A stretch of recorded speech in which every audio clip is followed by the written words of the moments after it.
Chapter 82. I only ask for one thing.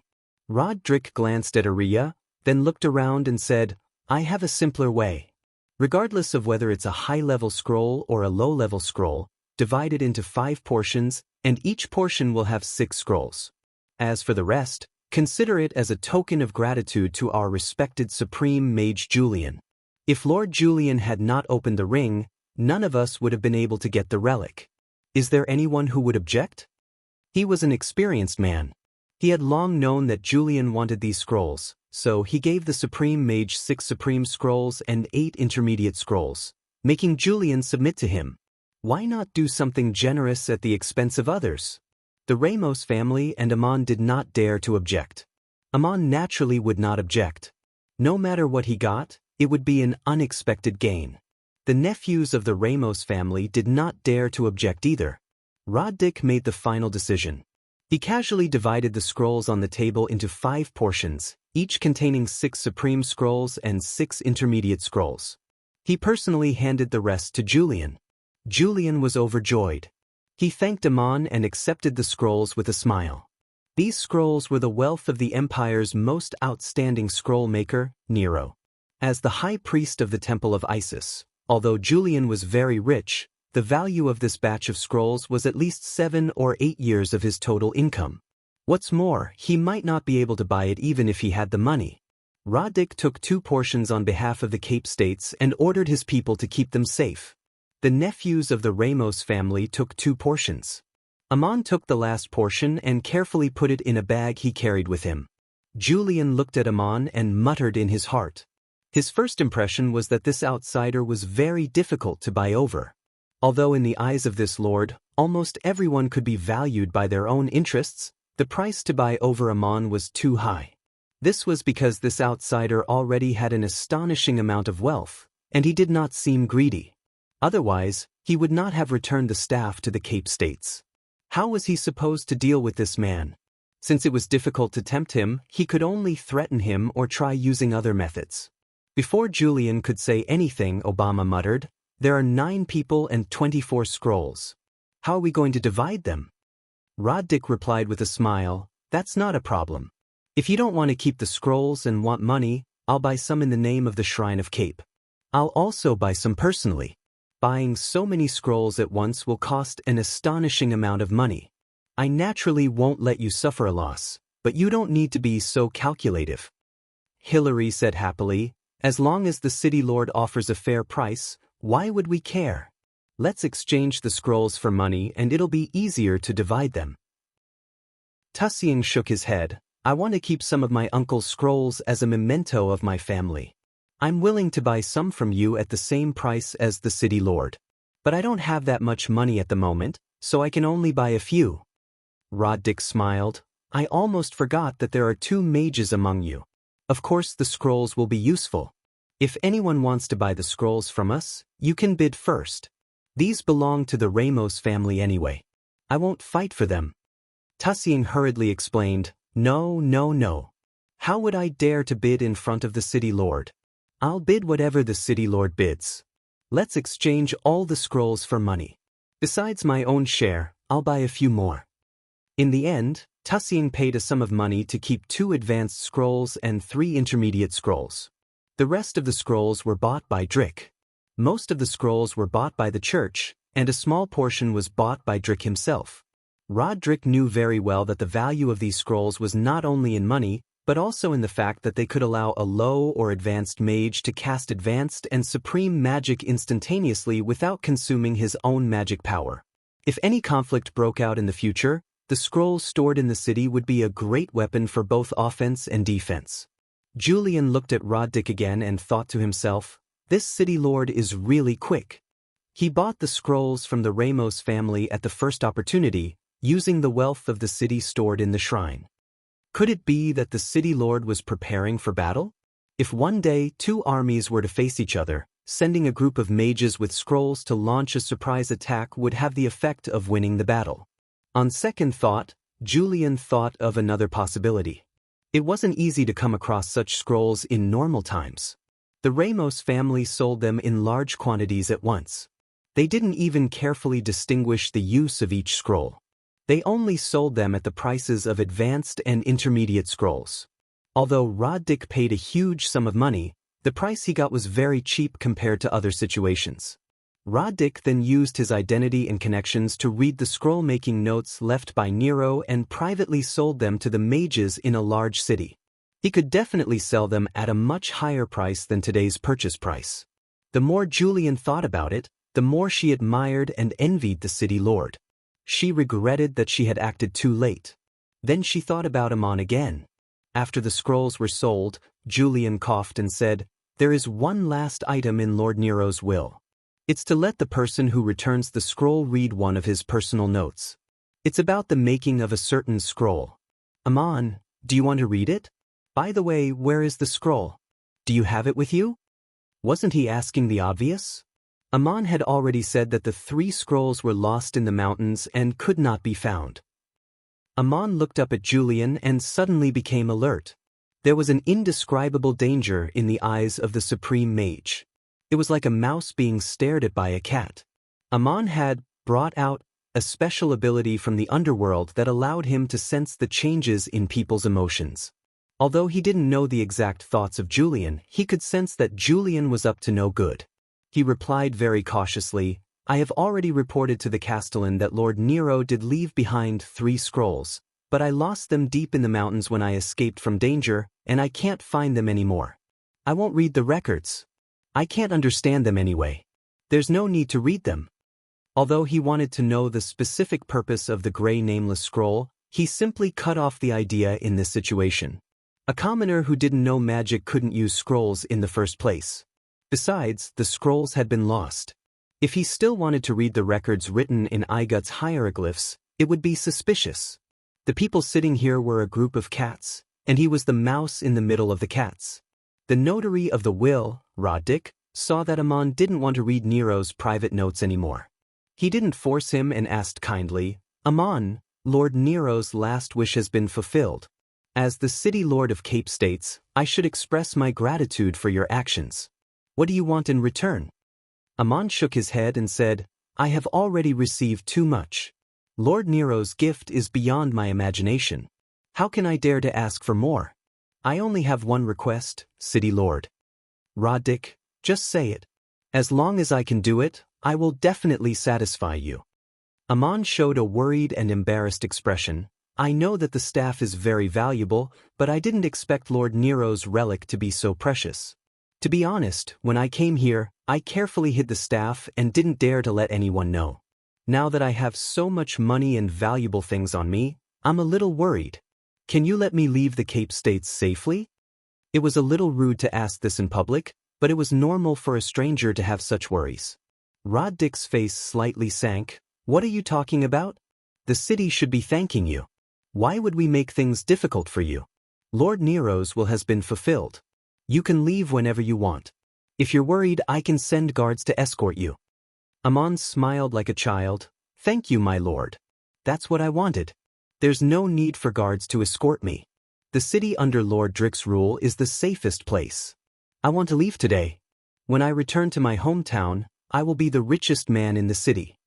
Amon said he wanted to leave. Roddick had already said it in public, so it was not good for him to take it back. It was understandable that a stranger would be eager to return to his hometown after suddenly obtaining an astonishing amount of wealth in a strange city. Julian wanted to find an excuse to detain Amon, but he did not expect Amon to make such a request in public. The supreme mage rolled his eyes and said with a smile, "Amon, your noble and selfless conduct should be praised and rewarded. Can I ask you a few questions in private?" Amon's scalp tingled at his laughter, but he could only nod and said, "Of course, my lord. Please ask me anything." Julian took him into a quiet room and went straight to the point. "Amon, I'm very interested in Lord Nero's last words in the cave and the scroll you lost in the mountains. Can you tell me the specific location and process in as much detail as possible?" If Amon had made it up completely, it would inevitably reveal many flaws in his story in front of this astute supreme mage. But this experience was not made up by Amon himself. It was a paraphrase of Crazy Old's story and Nero's last words. He calmly told it again from beginning to end. After that, Julian ordered someone to bring him a pen and paper, and asked Amon to write down as much as possible of the handwriting he saw in the cave. Amon wrote it again, not revealing anything that should not have been revealed. Julian then asked Amon to draw a map and asked him how to find the place. Amon explained, "There are many places in the mountains with no roads, and the terrain is very complicated. It's almost impossible to remember it accurately. I'll try my best to draw it for you." He really did draw a map of the deep mountains and forests of the Euphrates Valley. The terrain was quite complicated, and the slightest deviation in the strokes would probably cause a huge gap. It was almost impossible to find the exact place based on this map. But it was already very good for a mountain hunter to draw it. He respectfully handed the sketch to Julian. Julian was still worried and suddenly asked, "Didn't Nero mention bear in his last words?" Amon looked up and asked, "Who's bear?" Julian shook her head. "It's fine if you don't know this person, but did he mention the gods in his last words?" In fact, he wanted to ask about the secrets of the gods, but it was not appropriate to ask directly, so he could only beat around the bush. Amon asked curiously, "No, the last words I saw were all written to you just now." Julian frowned. As the chief priest of the city, how could Nero not mention the gods in his last words? "Amon, are you hiding something? As long as you tell me, I won't blame you." Amon scratched the back of his head. "How would I know? I'm just a mountain hunter, you must know more than I do." Julian stared at Amon, as if trying to see through him. Amon suddenly found that he could not sense the supreme mage's emotions. He must be in a state of meditation and had restrained the information emitted from his body and mind. Julian's magic was much better than Amon's. In front of him, Amon's special ability lost its effect. This discovery made Amon even more vigilant. He was sure that the supreme mage was suspicious of him and had other intentions. Crazy Ole's message mentioned this Julian and said that Julian was indebted to Bear. If he encountered any trouble, he could take out the token and ask him for help, but he had to figure out the situation first. In this situation, Amon did not dare to take out the token, lest Julian find out that he had something to do with Bear. Julian looked at Amon and suddenly smiled. "You're just a mountain hunter. The scrolls you got today are of no use to you. They can't be eaten or opened, but they are very useful to a mage like me. But for a mage like me, it's very useful. I'm willing to pay a high price for it. Can you sell it to me at the price Drick just offered?" Amon did not want to agree, nor could he refuse. It was indeed useless for a mountain hunter to keep magic scrolls, but on the other hand, scrolls were not only scrolls, but also very valuable. He thought for a moment, blinked his eyes and replied, "Dear Supreme Mage, in my hometown, buying one item at a time is much more expensive than buying a lot. The more expensive the item, the more expensive it is. Paragons can't be eaten or opened, but they are money, and so are the scrolls. What do you think? If we go to a big place with many mages and sell these scrolls in batches, wouldn't we be able to sell them for a higher price? I'm not short of money anyway, so I'm not in a hurry. Isn't that better? I know you are a noble man, but please tell this ignorant hunter, am I right?" Julian sighed in his heart. This Amon looked simple, but he was not stupid at all. He was already somewhat sure that Amon must be hiding something and needed to be interrogated. Even if it meant torture, he must extract valuable clues from the boy's mouth. If Amon knew about his past with Bear, even if there was a trace of possibility, he could not stay in this world. Since Amon had asked this question, Julian really could not say that his idea was wrong. He could only smile and say, "Amon, you are very smart, and even more rare, honest and selfless. You are indeed a good boy worthy of praise. I heard you say that you are leaving today. I wish you a safe journey, and the gods will protect you." As he said this, Julian had already made a decision. It would not be good to do anything to Amon in public, but after Amon left the city, he would intercept him in a secluded place and interrogate him secretly. Because the matter he wanted to ask was of great importance, the Supreme Mage even wanted to do it himself. Anyway, his tour of the Cape States had ended and he would leave tomorrow. He would have to do something on the way, and no one could question him. Even if he rode a fast horse, it would still take him several days to leave the Cape States. No matter what, Amon would not be able to escape the hands of the supreme mage. When the time came, he would use all means to interrogate him. No matter what, he must not let Amon live. Julian was thinking so and was about to bring Amon back to the hall to say a few words of encouragement and praise, when suddenly he heard someone outside reporting loudly, "Lord Julian, the latest edict of the Adoratress has been sent to the Cape States. It is for you and Lord Drick." Julian was taken aback. He had completed his tour and was going back tomorrow. Why did the young Adoratress, Maria, give the latest edict at this time? Did something major happen? He hurriedly tidied up his clothes and went to the main hall to receive the edict of the Adoratress. Lord Drick led a group of officials from the city and the shrine to get ready respectfully. Roddick was already aware of the edict of the Adoratress. He tactfully reprimanded the young governor for his shortcomings in handling the affairs of the shrine and praised the achievements and talents of the high priest Julian. He ordered Julian to stay in the Cape States for a year to guide and supervise the affairs of the shrine. This order was far beyond Julian's expectations. He had just obtained a batch of precious scrolls in the Cape States today. He was in a good mood, but suddenly he felt as if he had been hit by a stick. The order had been officially issued, and he naturally could not openly disobey it. He did not want to stay in the Cape States for a year, and he was afraid that something bad would happen if he stayed far away from the Temple of Isis. It seemed that he could only send a letter back to Montefiore to discuss with the other two high priests and find an excuse to ask the Adoratress to transfer him back in advance due to an urgent matter. There was also a small problem ahead. He was afraid that he could not kill Amon himself. He could only send someone else. As for the interrogation and killing, he must let his most trusted confidant do it. This secret could not be leaked in the slightest. The messenger who came to deliver the order was the deputy director of the archives of Montefiore. He was also a prominent lord. Roddick naturally had to entertain him well. At the same time, he also planned to hold a grand banquet to thank and welcome Lord Julian for staying in the city. From afternoon until late at night, the officials of the city were very busy. The governor was once again too busy to go home. Of course, no one had the time to care about Amon. What Amon did not know was that Maria had given him the order at the right time. It could be said that she had saved him this time. Julian, the supreme mage, did not have the time and opportunity to capture him personally. But he himself was prudent enough to leave Cape that afternoon, in the carriage which Tashin Wellington had sent him, with his few belongings and a cat. The servants in Roddick's mansion were a little reluctant to see the young man go, because they had heard that Amon had given the governor a huge sum of 32 parangons. Everyone could get a large sum of money, especially the gatekeepers who led Amon's carriage all the way to the intersection. They even watched him leave with tears in their eyes. Chapter 83. That night, after the grand banquet, Roddick was tired, so he stayed in the backyard of the shrine to rest. The shrine was not just a shrine.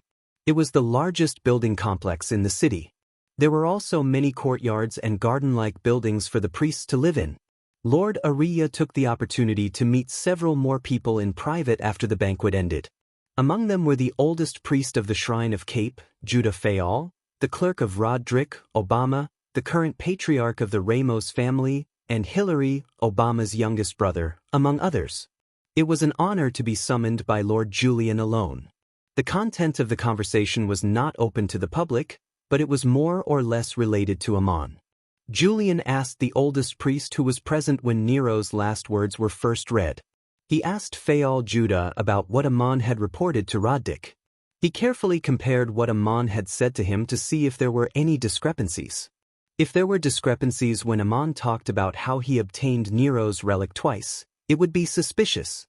Judah Fayal took the opportunity to say, "I don't think that foreigner is simple.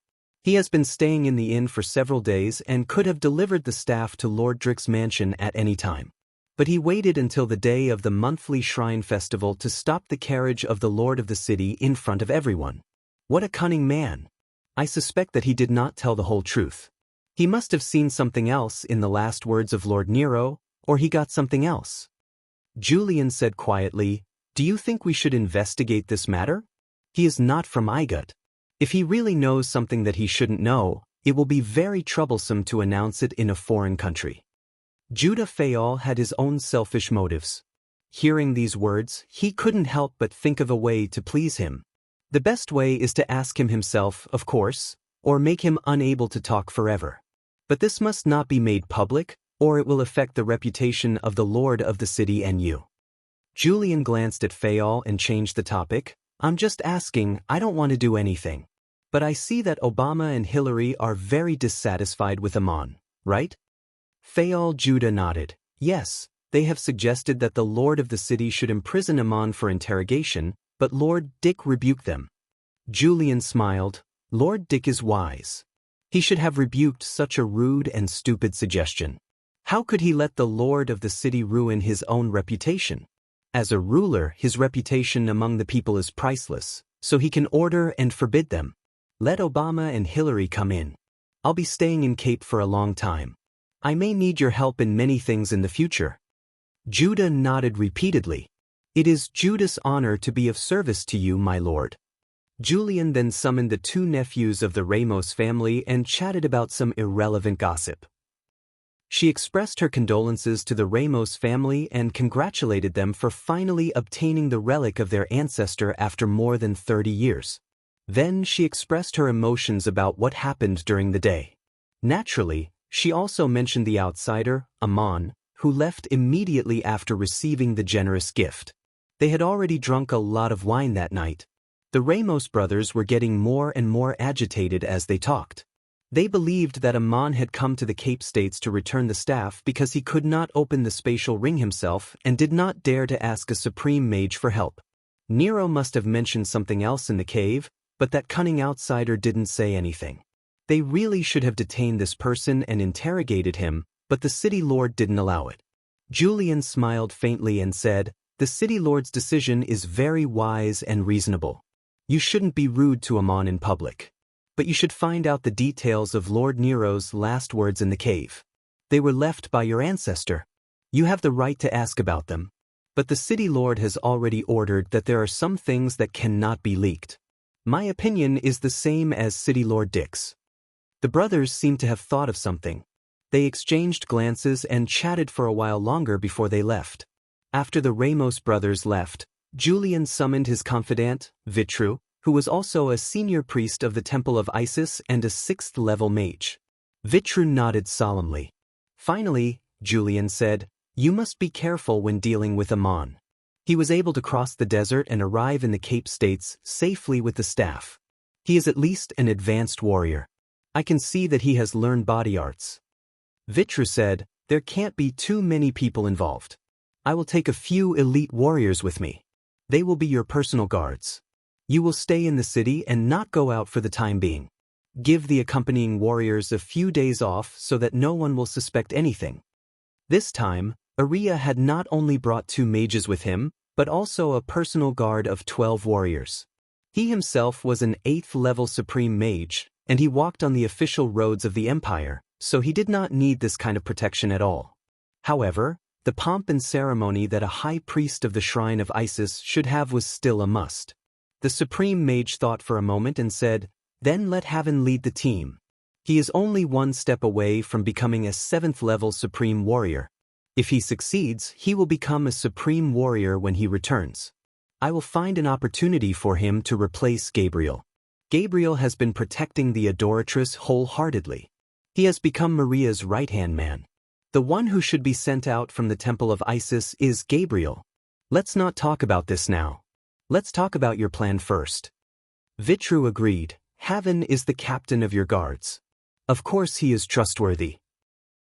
Let him lead the team and pick 3 warriors. I will be safe with him by his side. Haven is also a hunter. He has learned many skills in the Temple of Isis. He is an expert in tracking and assassination.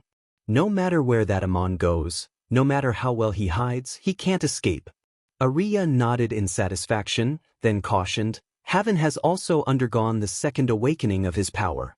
He can use low-level magic, and he can use mid-level scrolls as well.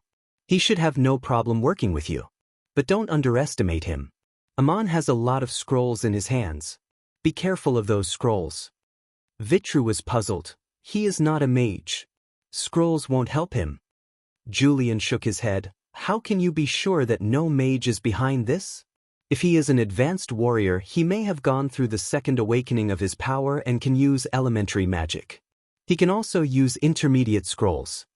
Haven was surprised. My lord, do you suspect that he is a sorcerer? Julian's face darkened. It's always good to be careful. As for whether he is a sorcerer or not, you will know when the time comes. Here are 3 scrolls, 1 advanced scroll and 2 intermediate scrolls. Take them well and give 1 intermediate scroll to Haven in case he needs it. Vitru hurriedly declined. These scrolls are very precious. My lord, you should keep them for yourself. We don't dare to use them. Julian insisted. It's best if you don't use them. I don't want to waste them on Amon. I'm just giving them to you just in case. Anyway, it's not a big deal even if you use these scrolls. Amon has more scrolls. As long as we can capture him, we won't lose anything.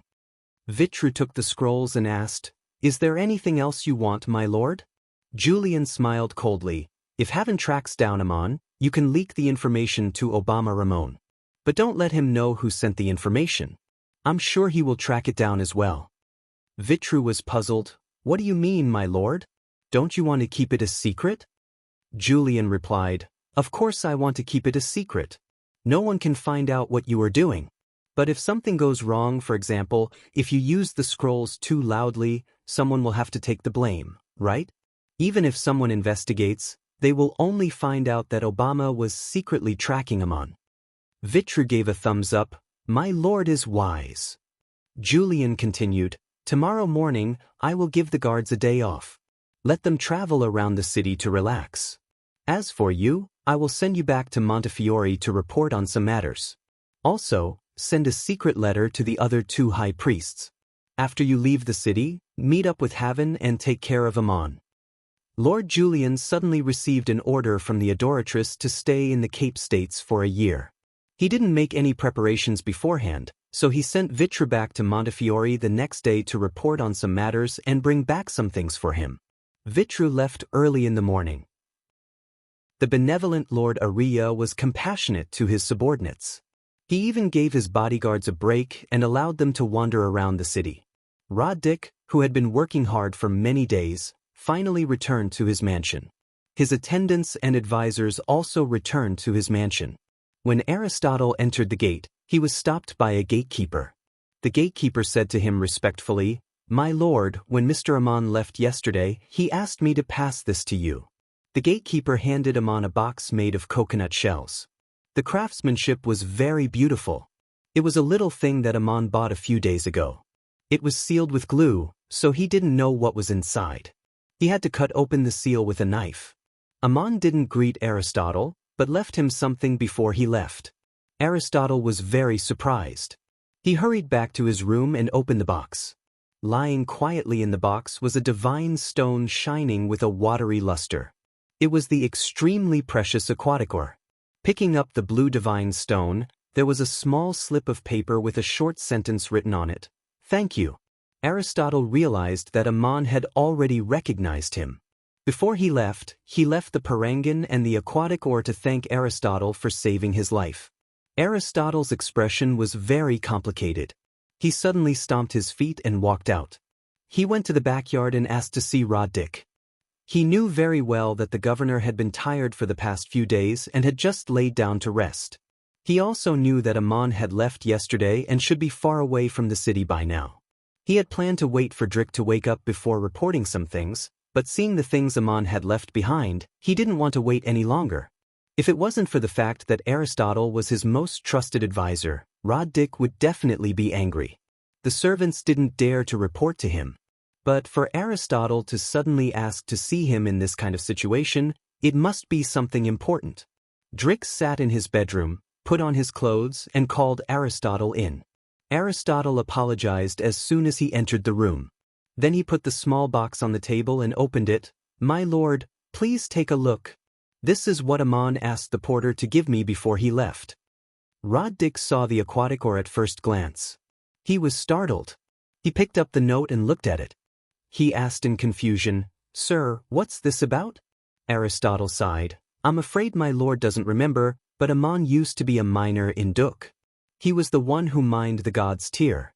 He was the adoratress' servant for 3 days. He thanked me because I saved him in Duk. I've mentioned this to you before. That child has grown up and is almost unrecognizable. But he knows me. He briefly told the story of the past. Roddick's eyes widened. What a coincidence! I heard that Duk was destroyed by the flood, but Aman is still alive. What a blessing from the gods! When he mined the god's tear, it was also the blessing of the goddess Isis. Why didn't this child tell me about his past? If I knew, I would have thanked him even more. Aristotle said, he didn't tell me because he had concerns, or he didn't want to remember the disaster in his hometown. But this child is like a messenger of the gods to you. He was the one who mined the god's tear, and today he is the one who returned the staff of the Oracle of Duk. You have to protect such a person no matter what. Think about what he has brought to you. Drick raised his head. What do you mean? Did something happen? Aristotle pondered. To be exact, I don't know what will happen. It's just a personal guess, and I don't want to say it. But seeing this thing, I have to say it, or I won't be able to sleep peacefully. Lord Julian also summoned several people in private yesterday. I'm afraid it has something to do with Aman. You can ask Judas, or better yet, Lord Aria himself, as to the details of the affair. I hope that nothing will happen that will damage your reputation and disgrace God's favor. I hope that all this is just me being paranoid. Roddick's expression became solemn. He waved his hand. Go out and call Fayal Judah. Fayal Judah was surprised to be summoned in Roddick's bedroom. After he bowed, Roddick asked directly, Lord Julian summoned you last night. What did they talk about? Fayal did not dare to hide anything in front of him. He reported his private meeting with Julian and tried to relay every word in detail, only omitting the part where he said bad things about Aman. Finally, he carefully explained, My lord, it was you who asked me to take care of Lord Julian's daily life and try to satisfy all of his requests. I can see that Lord Julian is worried about Aman, but I also advised him not to do anything that would damage your reputation. Roddick nodded. I understand. Tell the guards to prepare a horse. I'm going to see Lord Julian. Julian was sleeping soundly when he was woken up by a servant. He was about to lose his temper when he heard that it was Drick who had come to visit him urgently. In the reception room, after sending the others away, Roddick went straight to the point. Dear Supreme Mage, do you wish to pursue Aman? Is there anything I can do for you? Aria was taken aback by this question, but he immediately smiled and said, City Lord Drick, in your city, everything is really under your control. But I'm very curious as to why you would ask such a question. Are you suspecting me of something? Roddick hurriedly shook his head. No. No matter what Lord Julian does, there is always a reason. I should provide assistance. I just want to say one thing. If Aman is harmed, it will damage the reputation of the city, the shrine, and you. It is not worth it. Aria was still able to laugh. He smiled and added, This will be a serious blow to your reputation, Lord Castellan. Of course, I understand that. So please rest assured that no matter what happens, the situation you are worried about will not happen. Can I make such a promise? Roddick did not say anything. Julian smiled faintly and said, Lord Drick, I have been ordered to stay in the Cape States for a year to supervise and guide the affairs of the shrine here. I would like to ask you one thing, just a hypothetical question. Between me and a foreign hunter, whose will you protect? Roddick lowered his head and said, Why would I ask such a question? Of course it will be you, the noble Lord Julian. There is no need to even say it. In fact, I have always hoped that you can become the chief priest of the Cape States. The return of the staff at this time symbolizes the will of the gods. Roddick's sudden mention of this matter surprised Julian a little. He laughed and said, In just a few days, especially after seeing the relics of Lord Nero, I already know that being the chief priest here is no less than the high priest of the Temple of Isis. But I have no choice. This is not something I can decide myself. I need the order of the Temple of Isis and the approval of the pharaohs of Igut. So it is useless for you to ask me personally. Even if I am willing, I can't agree. Roddick raised his head and said, As long as you are willing, I hope I will not be disrespectful. If that day really comes, I will still need your full support for everything in the Cape States. The smile on Julian's face became wider. So Lord Drick values me so much that you are willing to give me the position of the chief priest. Julian is a little flattered. If that is the case, why should we continue to doubt each other? I promise you that I will never do anything that will hurt the reputation of the city and you. But there are two things I have to remind you in private. Rod Dick, please say. Chapter 84. Julian waved her hand and said, "This is just a private conversation between you and me. There is no need for anyone else to know. You know very well that Amon is from a foreign country, and the scrolls left behind by Nero are very precious, and he may also know something that should not be said. If one day a conflict breaks out with a neighboring country, you do not want to see those scrolls on the battlefield, do you? In addition, instead of reminding me, Lord Dick, it is better to care about the nephews of the Ramos family. You should know better what some of them are thinking." Rod Dick nodded. "Thank you for the reminder, Lord Dick. I said these words today, in fact, for your sake." Julian smiled again. "Thank you for your consideration, Lord Dick.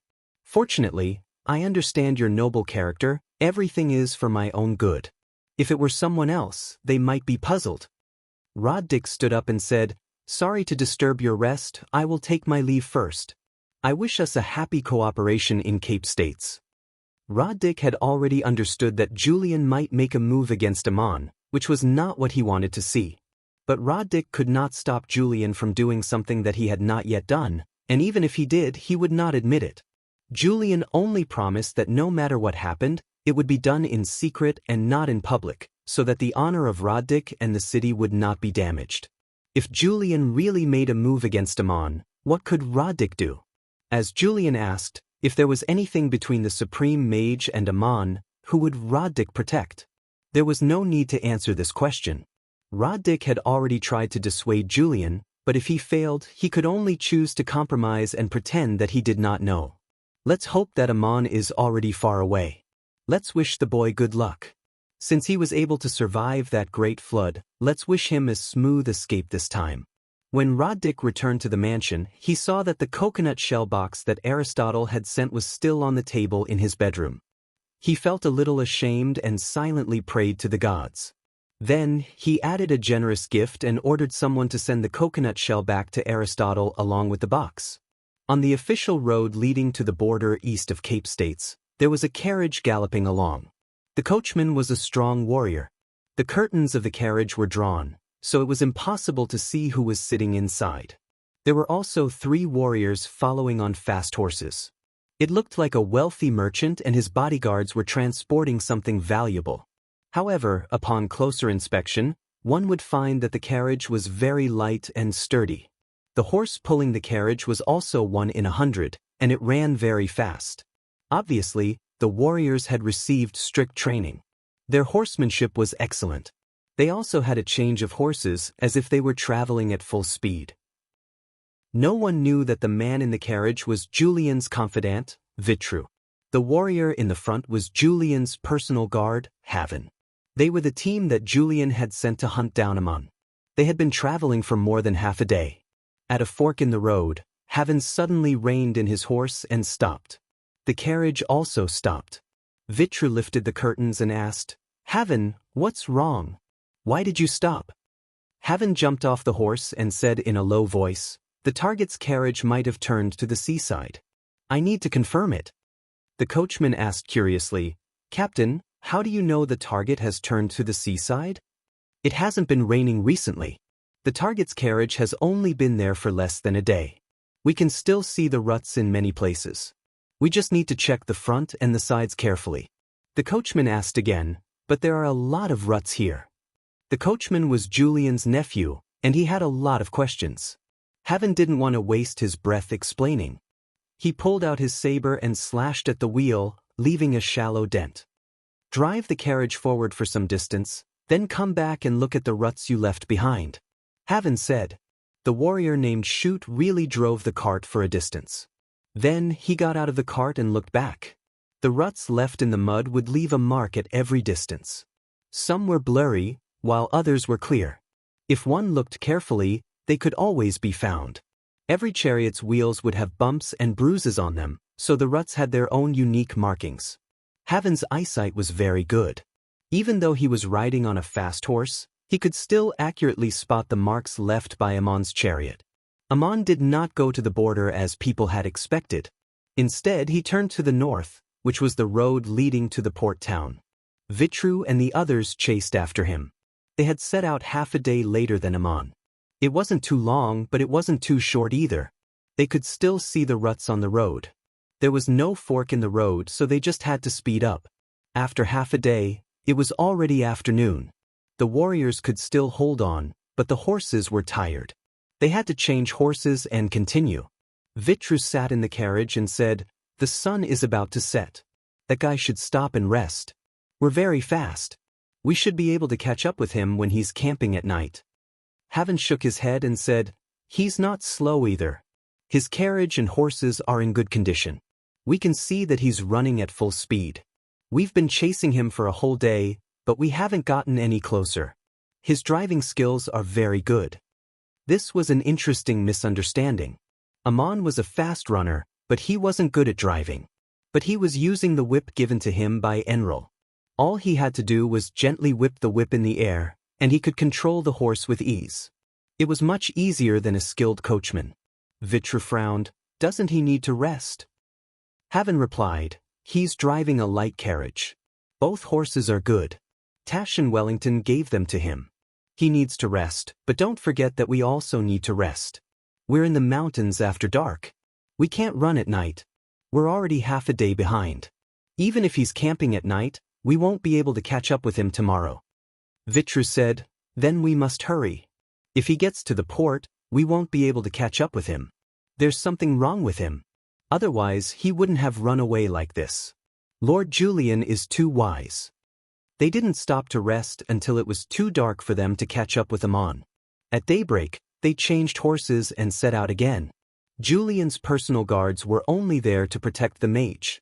Apart from showing off their strength, they didn't suffer much hardship. Of course, it was hard work to travel at such a high speed. Vitru was in the carriage.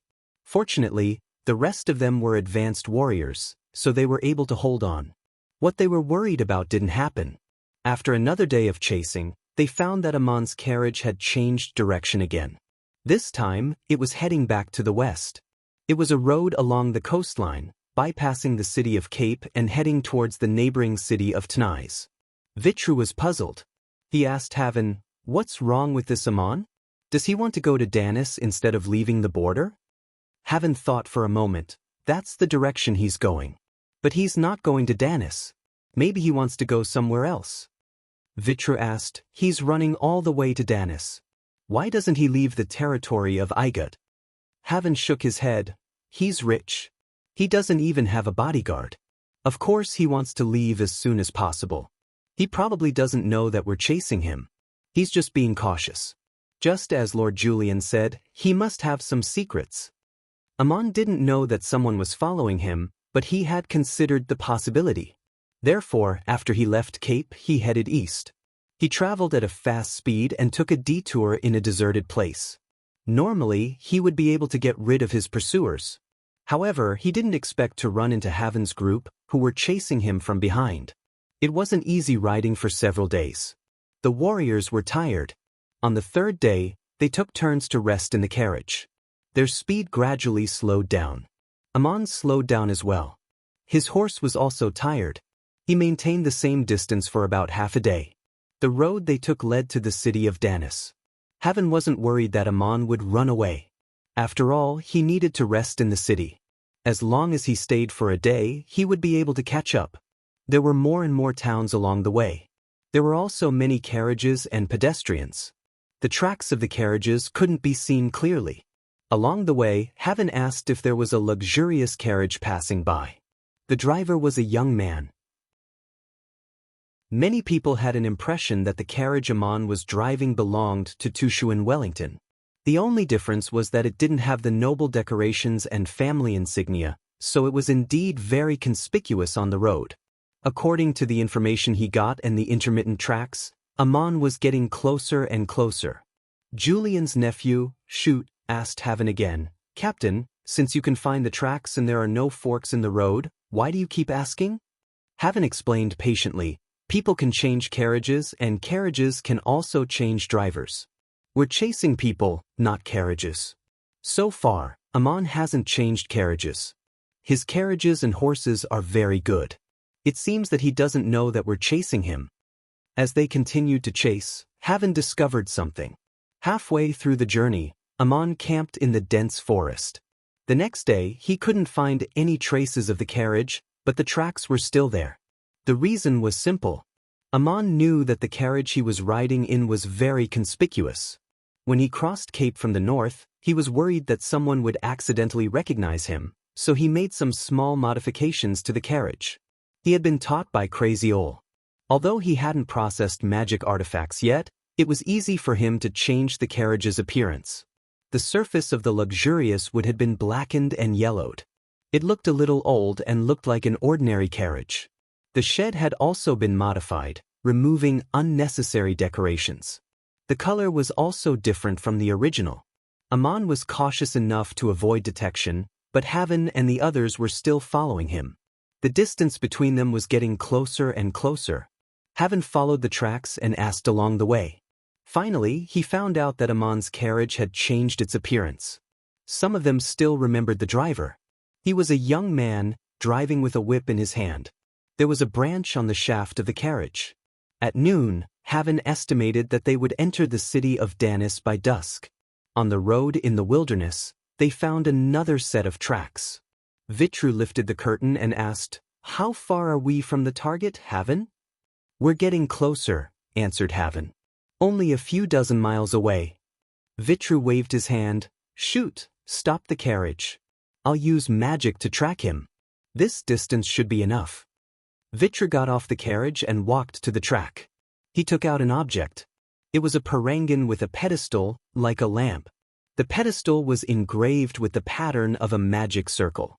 Vitru held the parangan in one hand and waved his staff with the other. The parangan shone brightly, as if a lamp had been lit.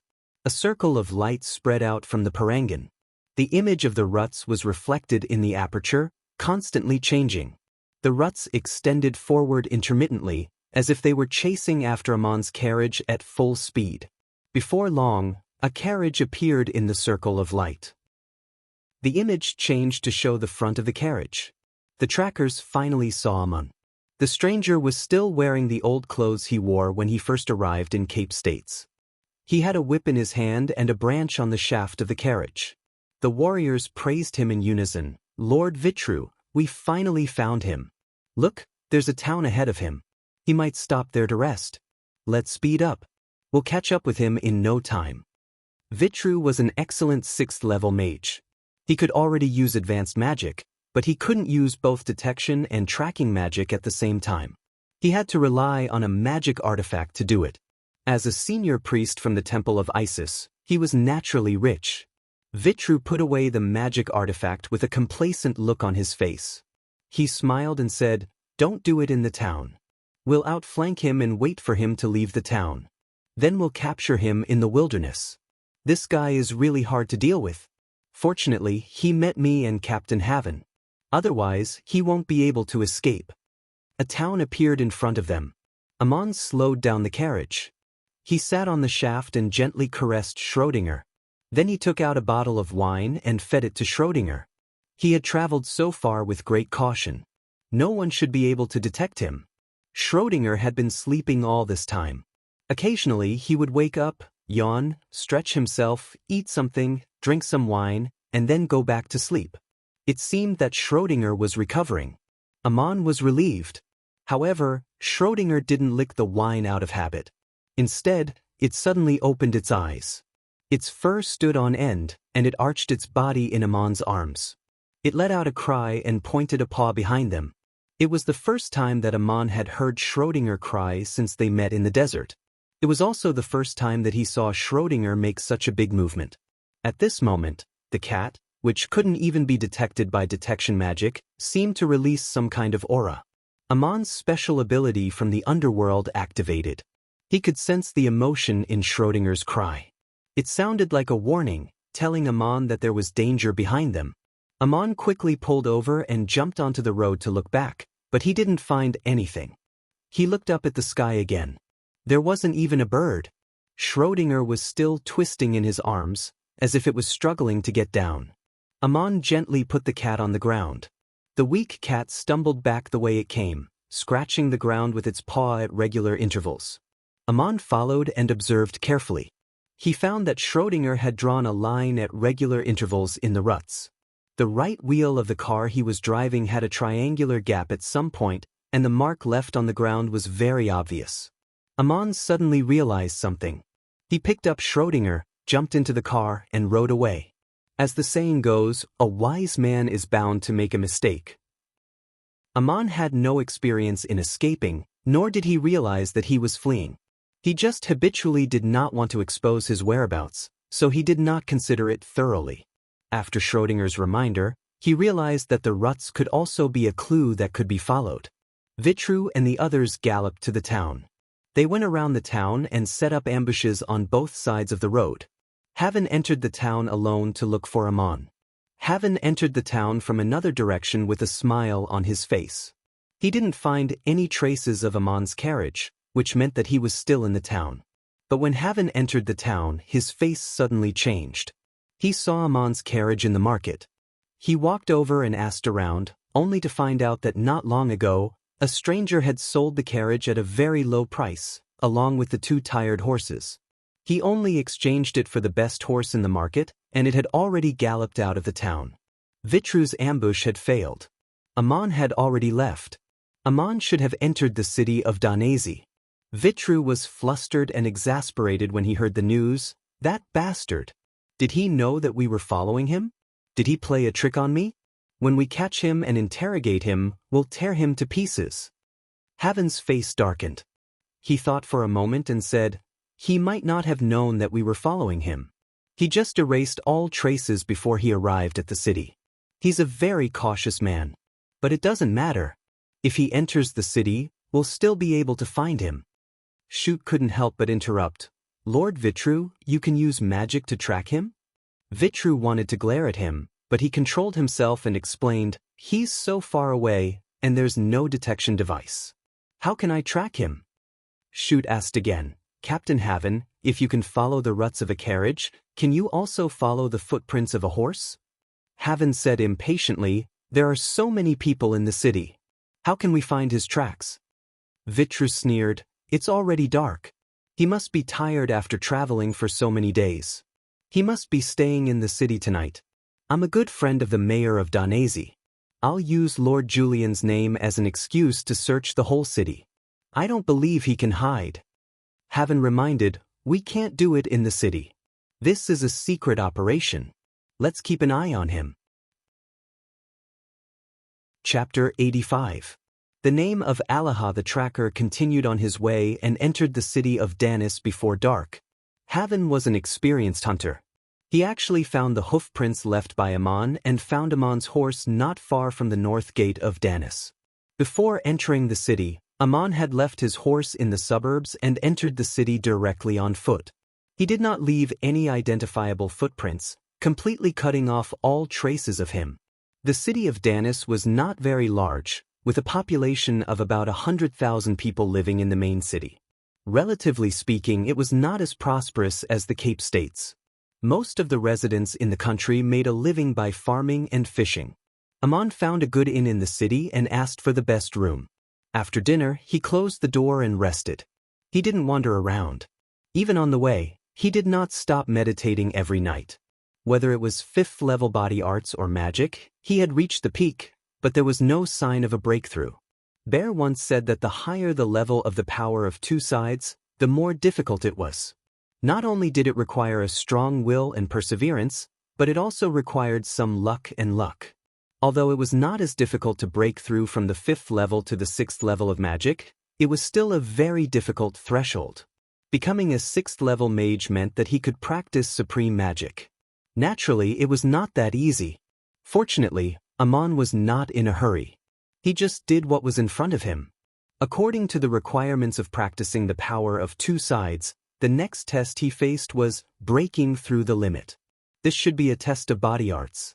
According to Bear, the power awakened in the blood would cause a qualitative change in the body, like a refining of some kind of artifact. This process was naturally not easy. People must bear and break through their own limits, and they must clearly experience and understand all this. But no one would force themselves into an unbearable situation before breaking through. Even if it was by chance, they might get hurt or die if they did not do it properly. It sounded simple, but it was hard to know how to do it. That night, when Aman was meditating, he was extra vigilant. He activated detection magic and paid attention to the movements around the inn at all times. Just as night fell, there was a commotion on the street in front of the inn. Patrolling soldiers opened the door and checked the identity of all the guests. Any suspicious foreigners were taken away for questioning. From the conversation between the innkeeper and the captain of the soldiers, Aman learned that something had happened in the city today. A noble mage's belongings had been stolen. It was a very important magic artifact. The governor of the city had ordered a citywide search. Aman's room was also searched, but nothing was found. The cat snuck out the window, and anything suspicious was hidden in the bone. Aman conveniently hid the bone on the roof. Of course, they also had to search the person. Aman didn't say anything. He just produced a document, the one given to him by Mayor Dusty. Filling in the name would prove that the person was a citizen of the Empire of Igut. The document finally came in handy today. The name Aman wrote was All. Vitru was the one who did it. He found Jonah, the governor of the city of Danis, and claimed that he had returned to the city of Isis on the order of Lord Julian. When he entered the city, he had left several precious magic scrolls in the bag of one of his attendants. The scrolls had been accidentally stolen by a thief. These scrolls belonged to Lord Julian. They had to get them back. No one knew what Vitru had said to Jonah in private, so the search was carried out overnight. The soldiers didn't sleep in the middle of the night and had to knock on the doors of the city, which would offend the local residents.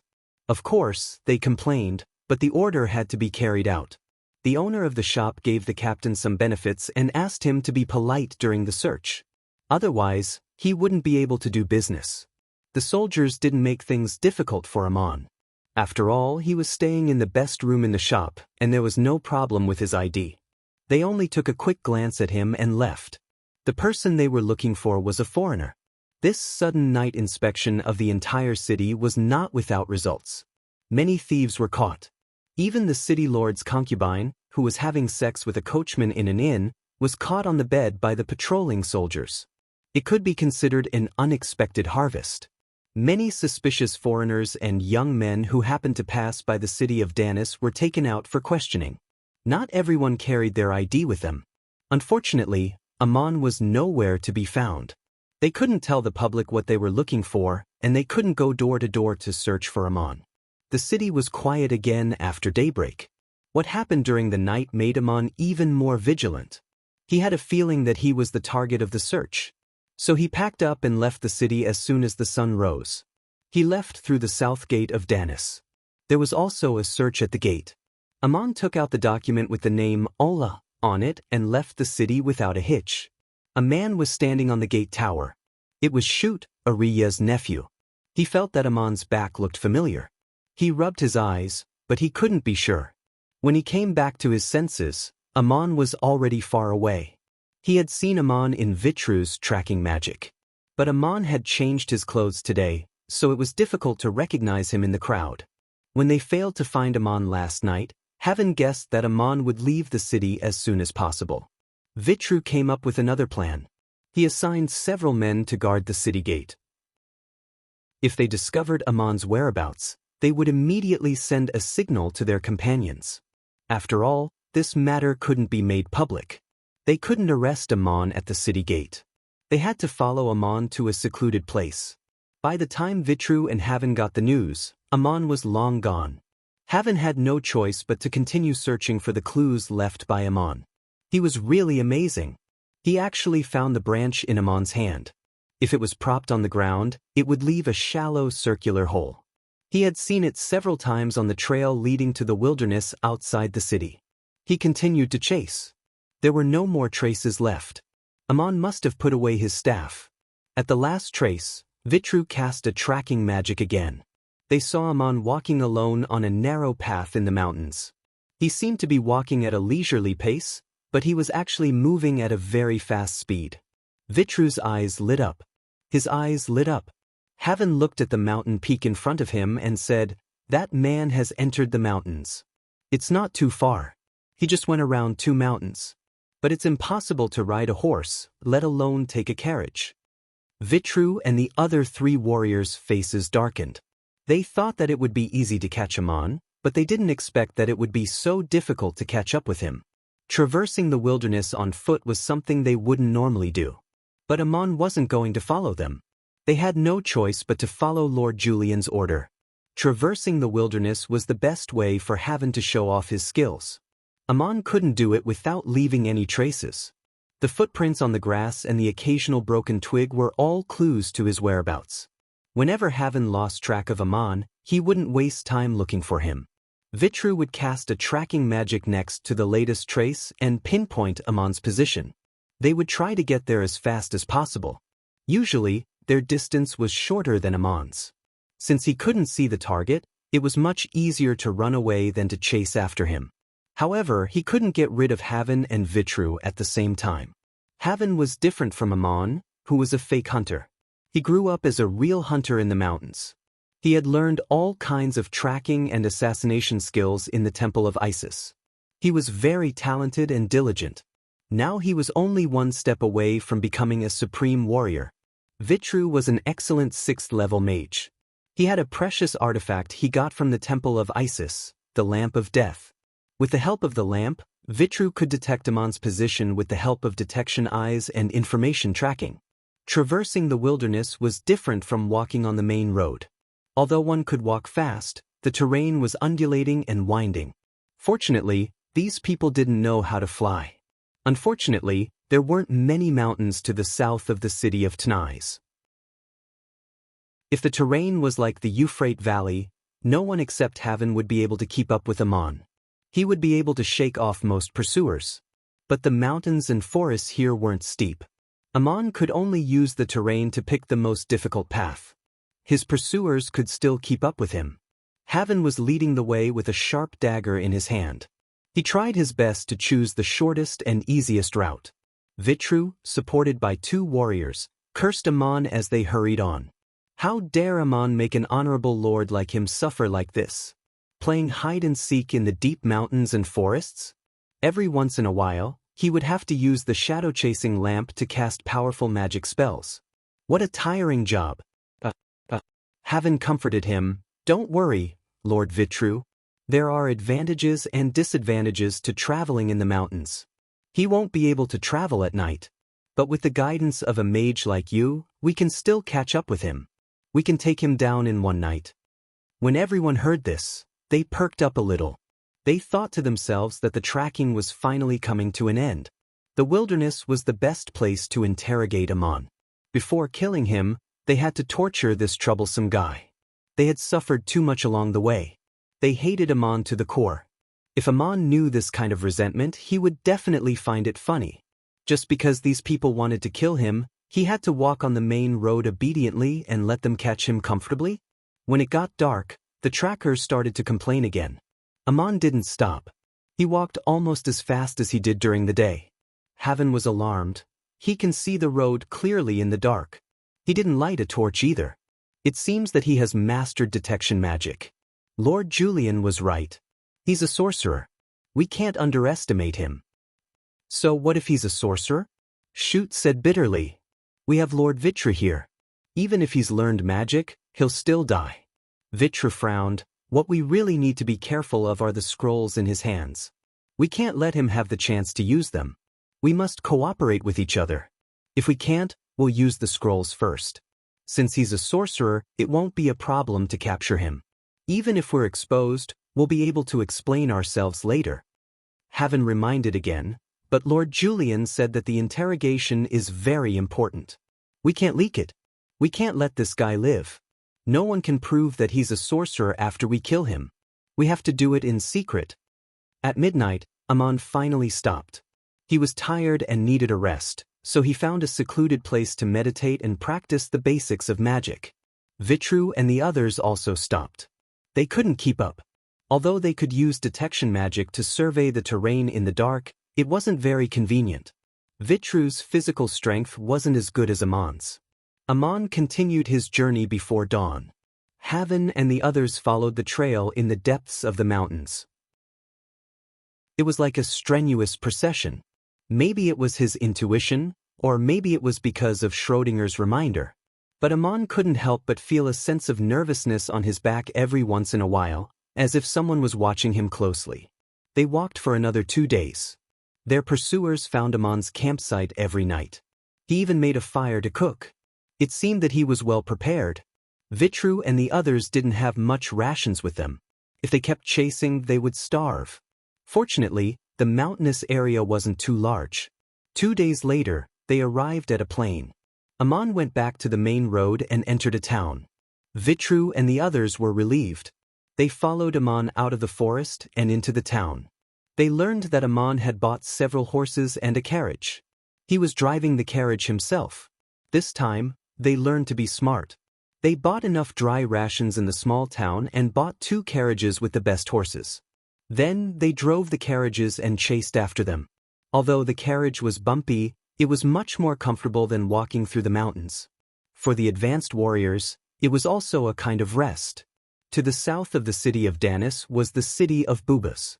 Amon went around the city without stopping and headed straight for the city of Heliopolis, further south. Along the way, except for a short campsite in the middle of the night, there was almost no rest at all, which made the pursuer very tired. Except for Haven, Vitru and the other 3 warriors couldn't bear it. They thought to themselves, is Amon made of iron? Doesn't he get tired? In fact, Amon was also very tired. Unlike the pursuers, he couldn't take turns to rest and drive the carriage. He had been driving the carriage himself.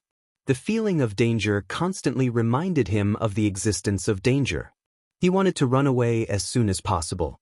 But no matter how hard he tried, the feeling was always there.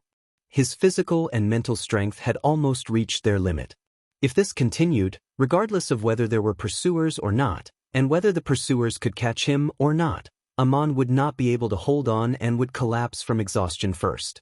Realizing this, Amon also began to pay attention to conserving his stamina. He did not fly as recklessly as he did at the beginning. Even if something unexpected happened, he had to conserve his strength. At least he had a large number of scrolls to rely on.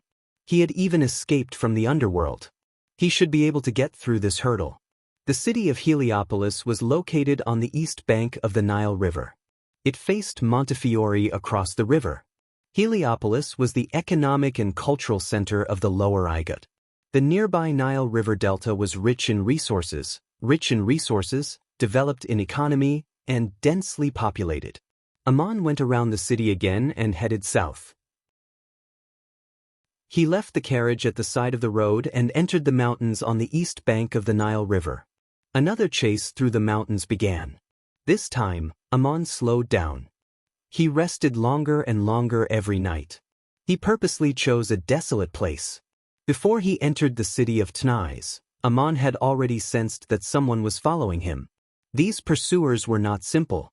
They had followed him all the way to the Nile River. It seemed that running away was not going to work. Before he was forced into a corner, he had to find a way to counterattack. He had to use the most scrolls in the mountains. That was the best choice. Amon had his own plans, and so did Vitru. When he was chasing Amon, he noticed that Amon had gone around the city and continued south. He couldn't help but ask Haven, "Where do you think he's going?" Haven thought for a moment. He's going southwest towards the Nile River.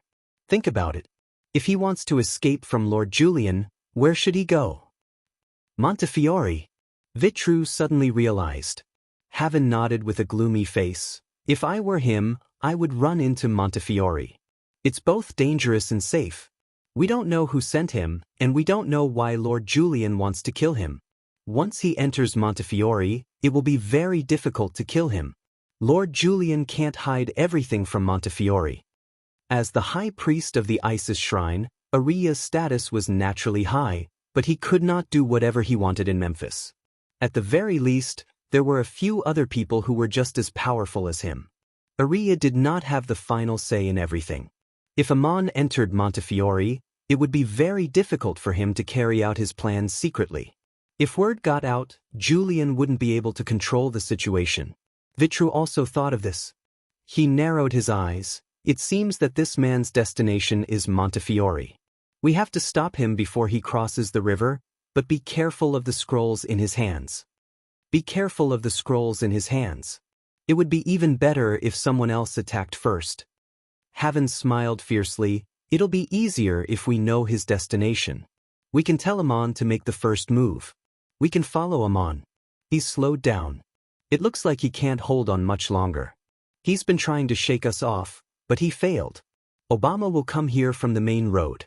He'll be much faster than Amon. Chapter 86. Kitten Run. Haven and Vitru were superior to Amon in both body arts and magic. Moreover, they were more familiar with the situation in the Empire of Igut. Therefore, they were ahead of Amon. Most importantly, they had correctly guessed Amon's destination. Vitru didn't use the Shadow Soul lamp after entering the eastern bank of the Nile River. He didn't want to waste any more of his magic power. He only asked Haven to follow Amon's trail. The distance between them and Amon seemed to have widened. After 3 days of walking in the mountains, Amon gradually relaxed. He no longer felt like he was being watched. Schrödinger also slept soundly. It seemed that they had shaken off their pursuers.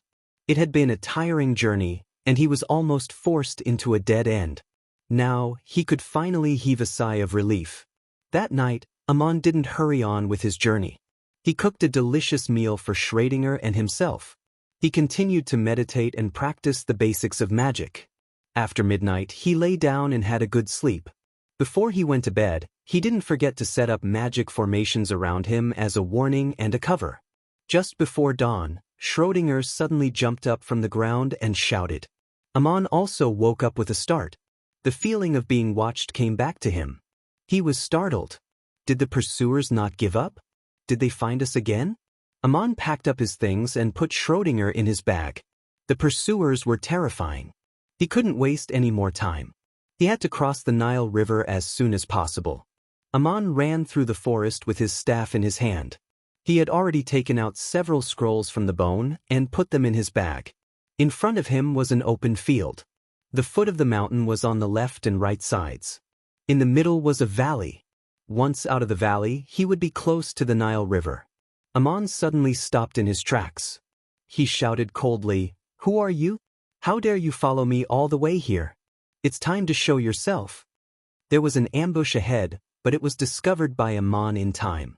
The stalker who had been stalking him like a maggot had finally appeared. He calmed down and raised his branch-shaped staff with one hand. 2 mages wielding staffs and 4 warriors wielding bows and arrows walked out from behind the mountain ridges on both sides of the road. The mage on the left stared at Amon and said, "Boy, you can't escape from me after all. Give me the inheritance of my ancestor and I may spare your life." Amon's pupils contracted. He looked at the mage and said, "So it's you, Obama? No wonder you were chasing me. If I give you the inheritance of Master Nero, will you spare my life? Will you tell me what you have done in the future?" Obama didn't know what to say. It didn't matter if Amon gave Amon or scrolls or Amon. As long as Amon was still alive, it was the evidence of his evil deeds. In that case, there was nothing to talk about. As long as Amon wasn't an idiot, he wouldn't hand over the inheritance. Obama's face turned red. "I am the patriarch of the Ramos family. You have stolen my ancestors' inheritance. If you give it back, I will let you die a quick death." As he spoke, he raised his staff. The 4 warriors beside him had already drawn their bows and aimed their arrows at Amon. At such a close distance, Amon had no way of dodging the crossbows and arrows of the warriors. Amon was slightly surprised when he saw Obama's staff. It was almost the same as the one he gave to Link. There were 7 parangons inlaid in a spiral shape on the staff. It seemed that this was a very expensive standard staff, or perhaps it was made by the same master craftsman as Link's staff.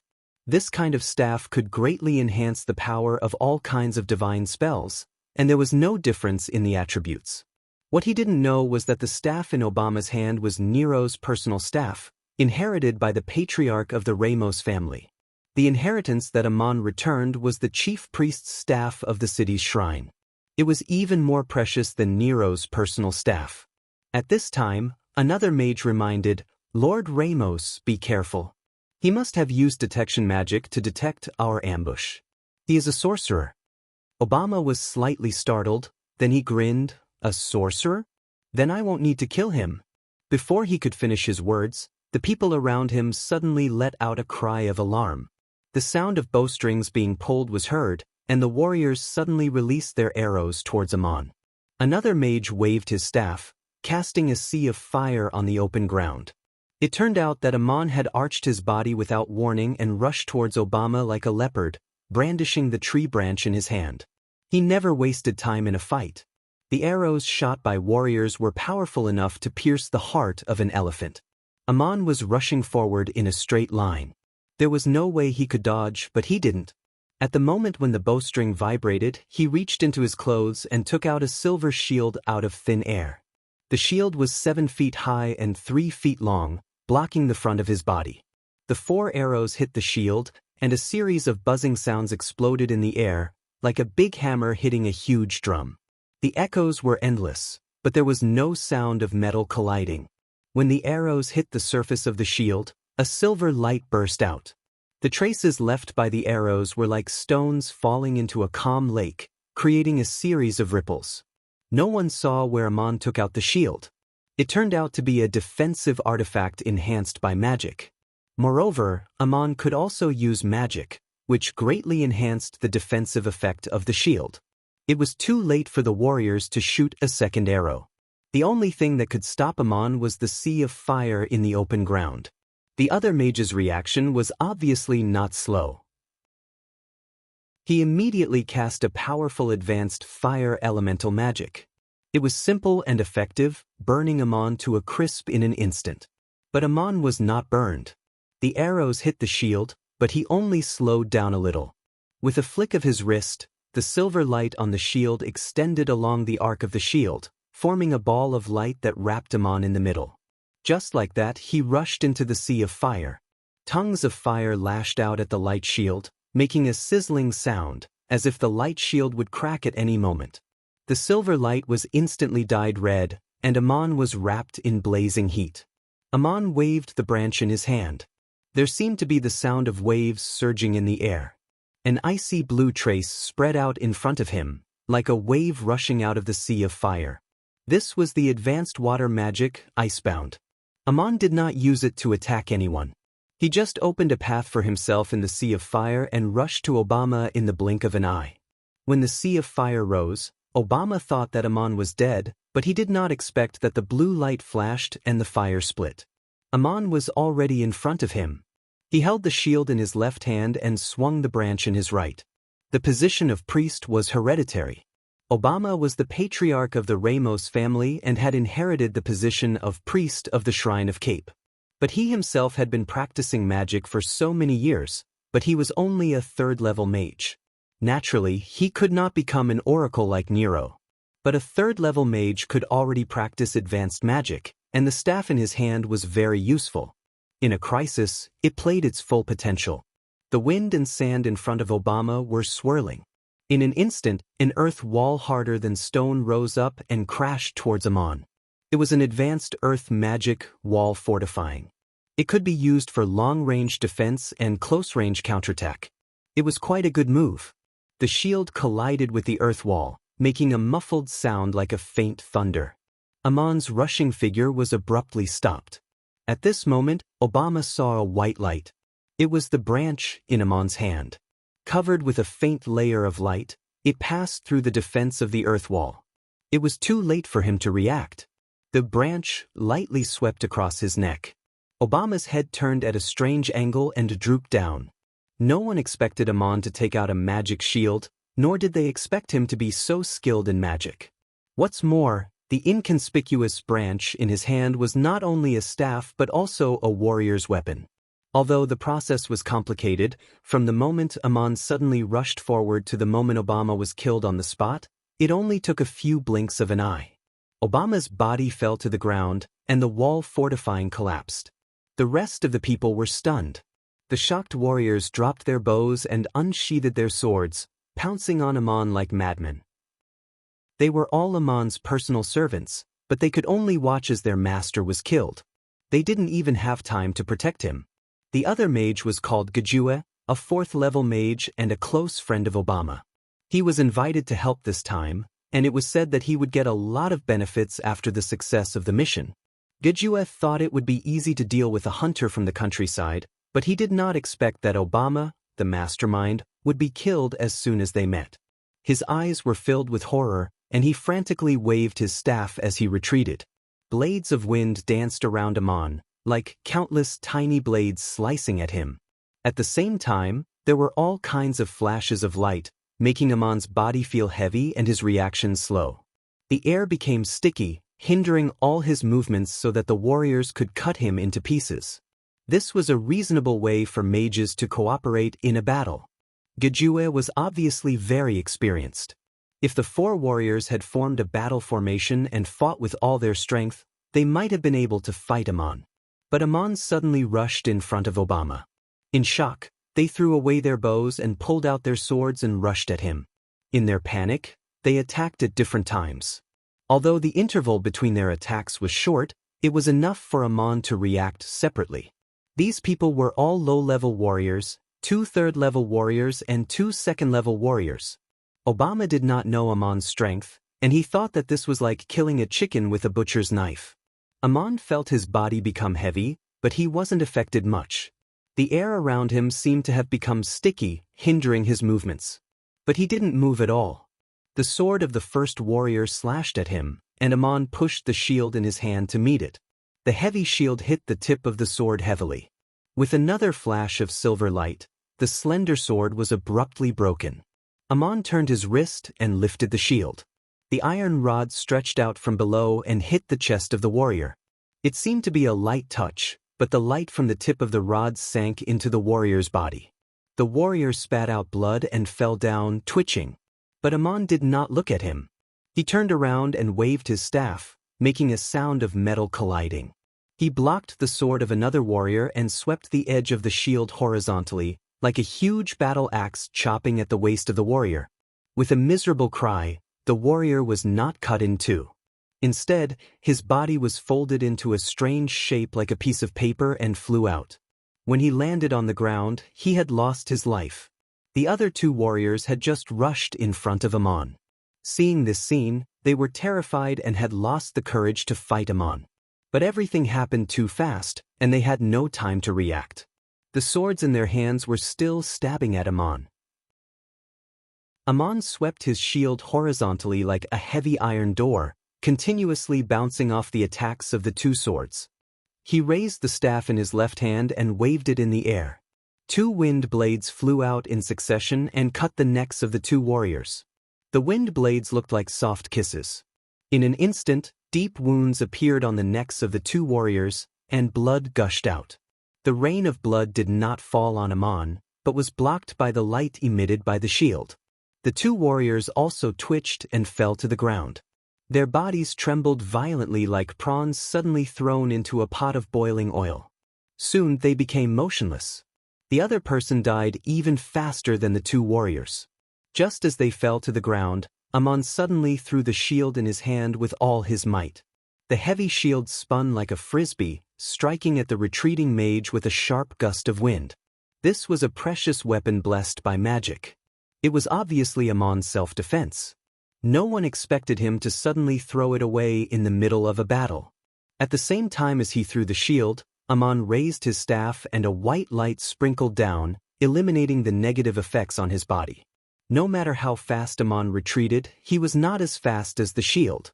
He was standing too close to Aman and could not retreat to a safe distance in a short time. He was only a 4th-level mage, and Aman's magic was much better than his.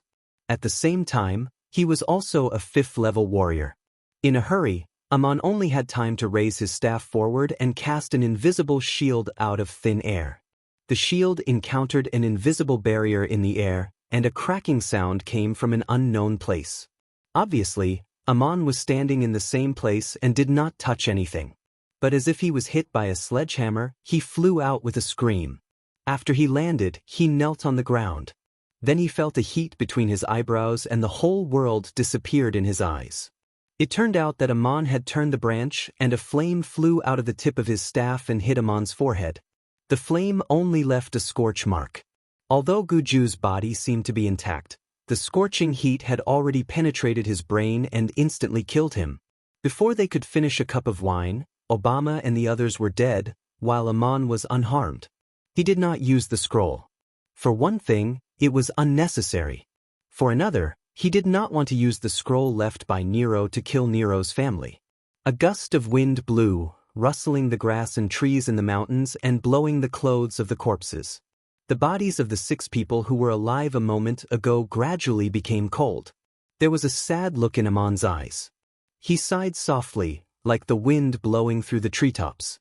He straightened his clothes and walked over to pick up the shield. But just after he took 2 steps, he suddenly stopped. He slightly bent one leg to maintain his forward posture. Then he slowly straightened his body. His face was tense and dignified, as if he was facing a great enemy. His hair was almost standing on end. The applause came from the wilderness. Someone said in a sarcastic tone, "Wonderful, wonderful. What an eye-opener. Amon, you accepted Nero's gift but killed the patriarch of the Ramos family. Do you still want to escape today? Lord Julian's vision is really good. He has long seen that you have an unspeakable secret. It turns out that you are a magician. Can you tell me, how can an advanced warrior use advanced magic? I am really curious. Maybe I can use this secret in exchange for your life." Looking up, there were 5 people coming out of the forest. Obviously, their momentum was completely different from the 6 people just now. Amon actually recognized one of them, and the rest looked somewhat familiar as well. He had seen Julian's follower, Vitru, in the temple of Isis. He had also seen Lord Julian's bodyguards when he left the temple that day. Vitru was in the middle with a staff in his hand. Haven was in the front with a shield in one hand and a dagger in the other. 2 warriors were on either side of him with shields and long swords in their hands. Julian's nephew, Shoot, was behind Vitru with a battle-axe in his hand. They stood a few dozen paces away from Vitru. This distance was enough for warriors to charge, and also within the range of throwing weapons such as spears. It was also the best distance for mages to coordinate their attacks. Amon wanted to launch a surprise attack like he did with Obama and the others, but he didn't have the chance. Moreover, these people were emitting a strong aura.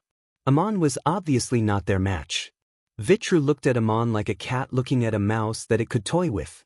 No one could guess what a mouse's first reaction would be when it was stared at by a cat. Amon patted his leather bag and shouted, "Schrödinger, run!" Amon knew that he was in trouble. He might not be able to protect Schrödinger any longer. He had to let the cat escape no matter what. He stood still with the staff in his hand. Suddenly, a cat jumped out of his bag and ran towards the entrance of the valley. It ran faster than a panicked cheetah. Schrödinger's claws fell on the grass without even making a sound. It disappeared in the blink of an eye. It was so loyal that it did not hesitate to run away. Vitru and the others weren't surprised. They already knew that Amon had a cat with him. They just stood there and didn't move. Amon didn't move either. They were here to catch a man, not a cat. Vitru laughed. "Amon, you're really in the mood to care about a cat at a time like this. Think about yourself. What do you think of my proposal?" Haven also shouted, "Please don't move and don't try to pick up that shield. We can take your life at any time. No matter how good that shield is, it doesn't make any difference. You don't stand a chance anymore. Don't even think about how to escape. We know your whereabouts from Cape to here. You'd better think about how to cooperate with us, lest you suffer more." Chapter 87. A fight to the death. Vitru had asked Amon how he was able to use both advanced body arts and magic at the same time. Amon was so nervous that he didn't seem nervous at all. He bowed to Vitru and said, "Lord Vitru, I didn't expect to see you here. But it's no wonder. How could a bunch of losers like Obama catch up with me? I'm sure there's a master in your team who's good at tracking. Vitru and the others showed complacent expressions. Suddenly, they heard Haven's voice, "Be careful." But it was too late to be careful. Aman bowed and knelt on one knee as if he was saluting. His right hand loosened the staff on the ground, and he took out another silver shield out of thin air. He stuck it into the ground and used it as a shield to protect himself. Then, he waved his right hand and threw out several scrolls as if they were petals. Vitru and the others knew that Aman had scrolls with him. They had also mentioned that they had to be on guard against Aman. But in the end, they failed. No one had expected Aman to throw out the scrolls so easily. 3 high-grade scrolls and 1 mid-grade scroll. He didn't even blink. He was just speaking and saluting when he bowed. Aman had been studying the new scrolls along the way. He had discovered that none of the advanced scrolls were as advanced as the 2 he had used in the underworld. It was no wonder that Nero would deliberately use them as a reward. Those 3 scrolls were indeed the proudest works of his life. They were extraordinary. Even among the advanced scrolls, none of them were as advanced as the one he had used on the Euphrates River, the Song of Ice and Fire. These scrolls were all standard scrolls that could cast specific magic spells. With so many of them, it was already rare to find them. With Aman's current magical power, it was possible to control 1 high-grade magic at a time, but it was probably impossible to control 2 or 3 at the same time.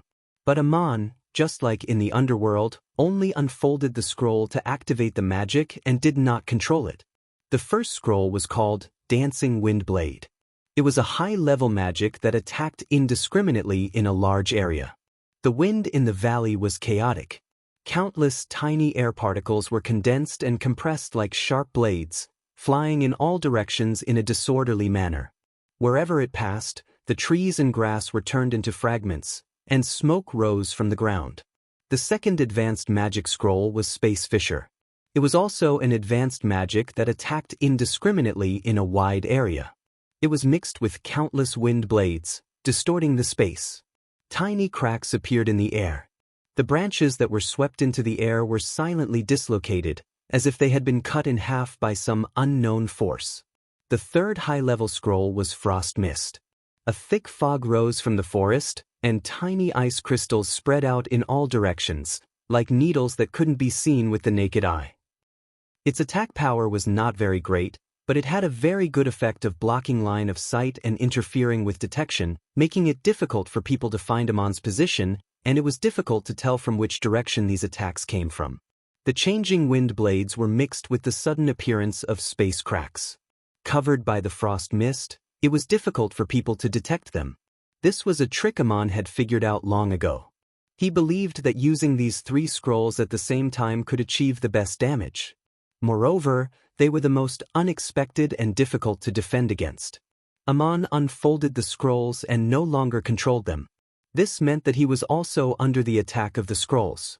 But he was prepared.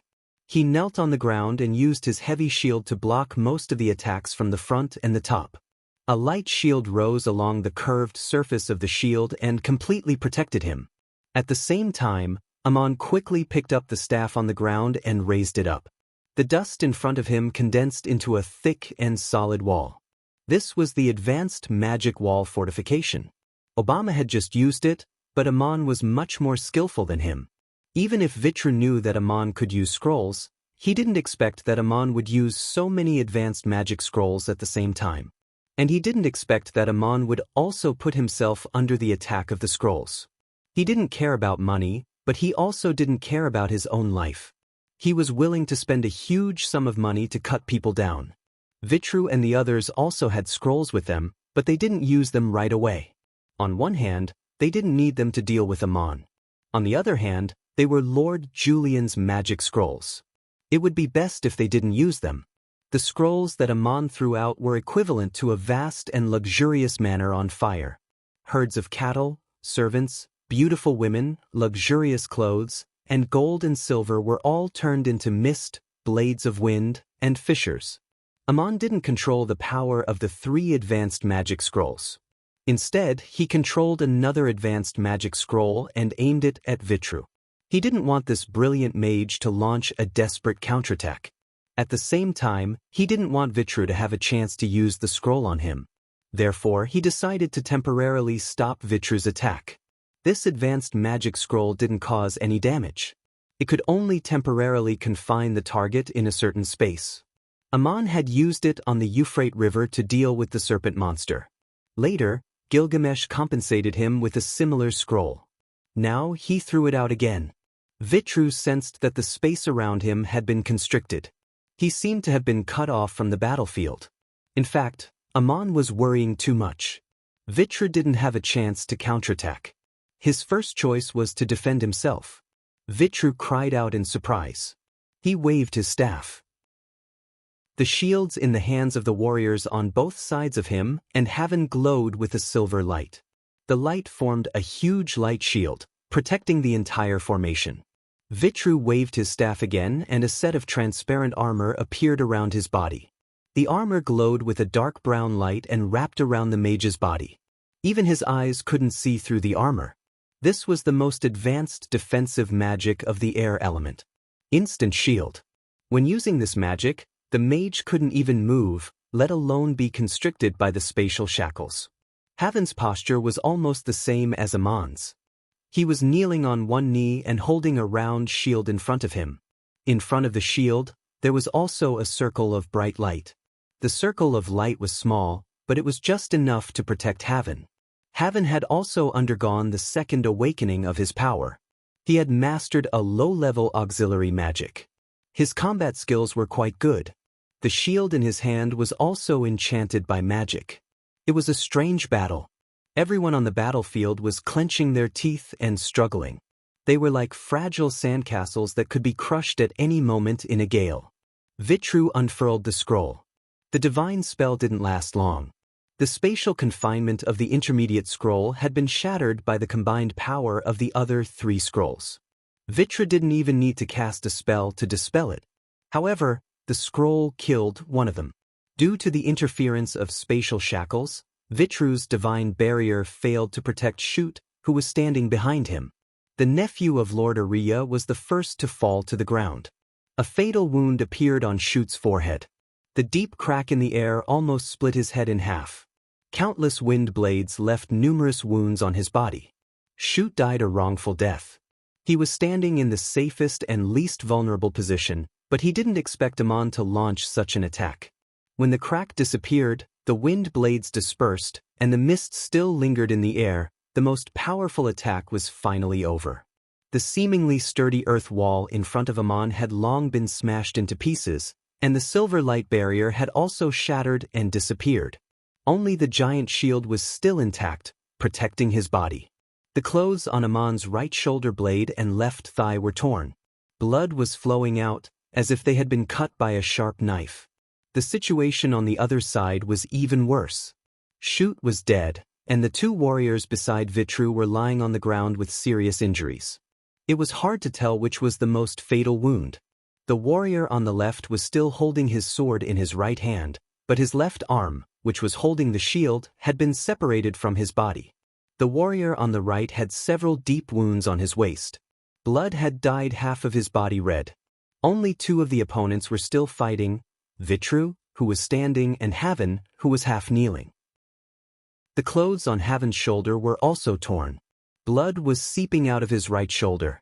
The shield in his hand was still flickering with a dim light, but the surface of the shield had already cracked. Although it was a good magic shield, it couldn't compare to the shield in Aman's hand. The items Aman had collected in the secret cave were still intact after the battle against Bear. Although today's battle was fierce, it couldn't be compared to Bear's. No one could have imagined that Aman could not only take out the first shield, but also the second one out of thin air. How could he have so many treasures? The shield should have been taken out from a spatial artifact. Even if Aman had a spatial artifact, he wouldn't be able to open it. For example, he wouldn't be able to open Nero's spatial ring. No matter how hard he thought about it, he couldn't figure it out, and he didn't have the time to think about it. Vitru was the only one unharmed on the battlefield. The transparent armor covering his body was slowly disappearing. The mage's face was ghastly pale. After chasing Aman for so many days, Vitru's stamina and energy had been greatly depleted. Vitru was exhausted as well. If Aman had been a supreme mage, he would have been able to control the direction of the 3 scrolls instead of firing them randomly. Vitru probably wouldn't have been able to stand. Aman didn't give his opponent any chance to catch his breath. He threw away his shield and grabbed his staff. His half-kneeling body suddenly sprang up from the ground. He staggered a few steps when he landed, but he immediately steadied himself and rushed forward without hesitation. His stamina and magic power had been consumed to the limit. Although the shield was good for self-defense, it was too heavy and would affect his speed and reflexes. He threw it away without hesitation. He couldn't give Vitru another chance to use powerful magic. Aman had no energy left to defend himself. Haven reacted quickly. He sprang up from the ground like a leopard and rushed towards Aman with his sword and shield in hand. There were only a few dozen paces between them. He saw Aman take out something from his robe and throw it forward. Thinking that it was another scroll, Haven squatted down and raised his shield to defend himself. However, he didn't feel any explosion of magic. Vitru was also frightened. He didn't have time to launch a counterattack. The parangan on his staff glowed brightly and created another shield. However, the thing in Aman's hand didn't fly out. It was just a long bone. Instead, all kinds of weapons, armors, staffs, parangons, scrolls, rations, wine bottles, a new set of clothes, an old set of clothes, and 2 pairs of shoes flew out. Aman gathered as much energy as he could and swung the bone with all his might. An invisible space opened up, and the things he carried with him flew out. Vitru's magic shield could resist energy attacks as well as weapons. However, there was a limit to its power. He didn't expect that Aman would throw a hill at him. How could a man throw so many things out of the air with just a wave of his hand? Vitru was scared out of his wits. He saw the flying scrolls and a golden, translucent parangan.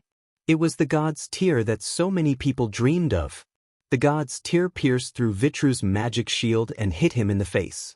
Although the damage was negligible, Vitru couldn't stay calm anymore. His soul flew out of his body. Countless things fell on his magic shield. Vitru's knees buckled and he fell to the ground. Then, the shield shattered and the things fell on him. A spear pierced through his back. The 2 heavily wounded warriors beside Vitru were also hit by the mountain of debris. Heavy axes, spears, sharp swords and sabers were the first things to fall to the ground. The 2 warriors died on the spot. It was hard to tell whether they were killed by the weapons or by the heavy objects. They were seriously injured and couldn't bear such a blow. The scrolls and the parangons scattered on the ground, covering the corpses of the 3 warriors. Aman didn't have time to look at the result of the attack. Haven had jumped up from the ground and was already in front of him. The machete in his hand was shining with a bright light. The machete was short, but the area it covered was astonishing. Aman waved his staff and blocked the machete with a faint light. The sound of the collision was deafening. Aman was knocked back 2 steps. When he landed on the ground, his wound was bleeding again. Aman's staff was much heavier than Haven's machete, but Haven's strength was astonishing. When the machete hit the staff, Aman's internal organs were almost shattered. Haven's martial arts were obviously superior to Aman's. The bone in Aman's left hand fell to the ground. He held the staff with both hands and tried to stop Haven's second machete. Then he was knocked back 2 steps. The wound on Haven's right shoulder started to bleed even more. He switched the machete to his left hand and grabbed the shield with his right. Aman took advantage of the pause and shouted.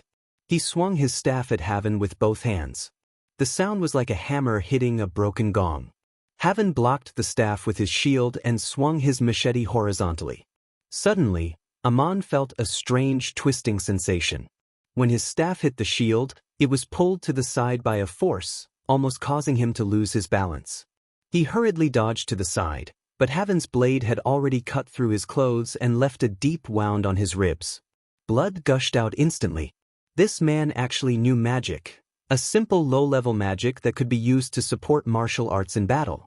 If Aman's reaction had been a little slower, he would have been cut open by now. Haven was a true fighter and hunter. He didn't even look back to see how Vitru was doing. He just attacked with all his might. Haven had consumed more energy than Amon when he used the defense scroll. He was injured as well. But now, he was gritting his teeth and fighting to see who would fall first. It was Amon's first time meeting an opponent like this. It was a battle of life and death between warriors. Haven's attacks were precise and reasonable.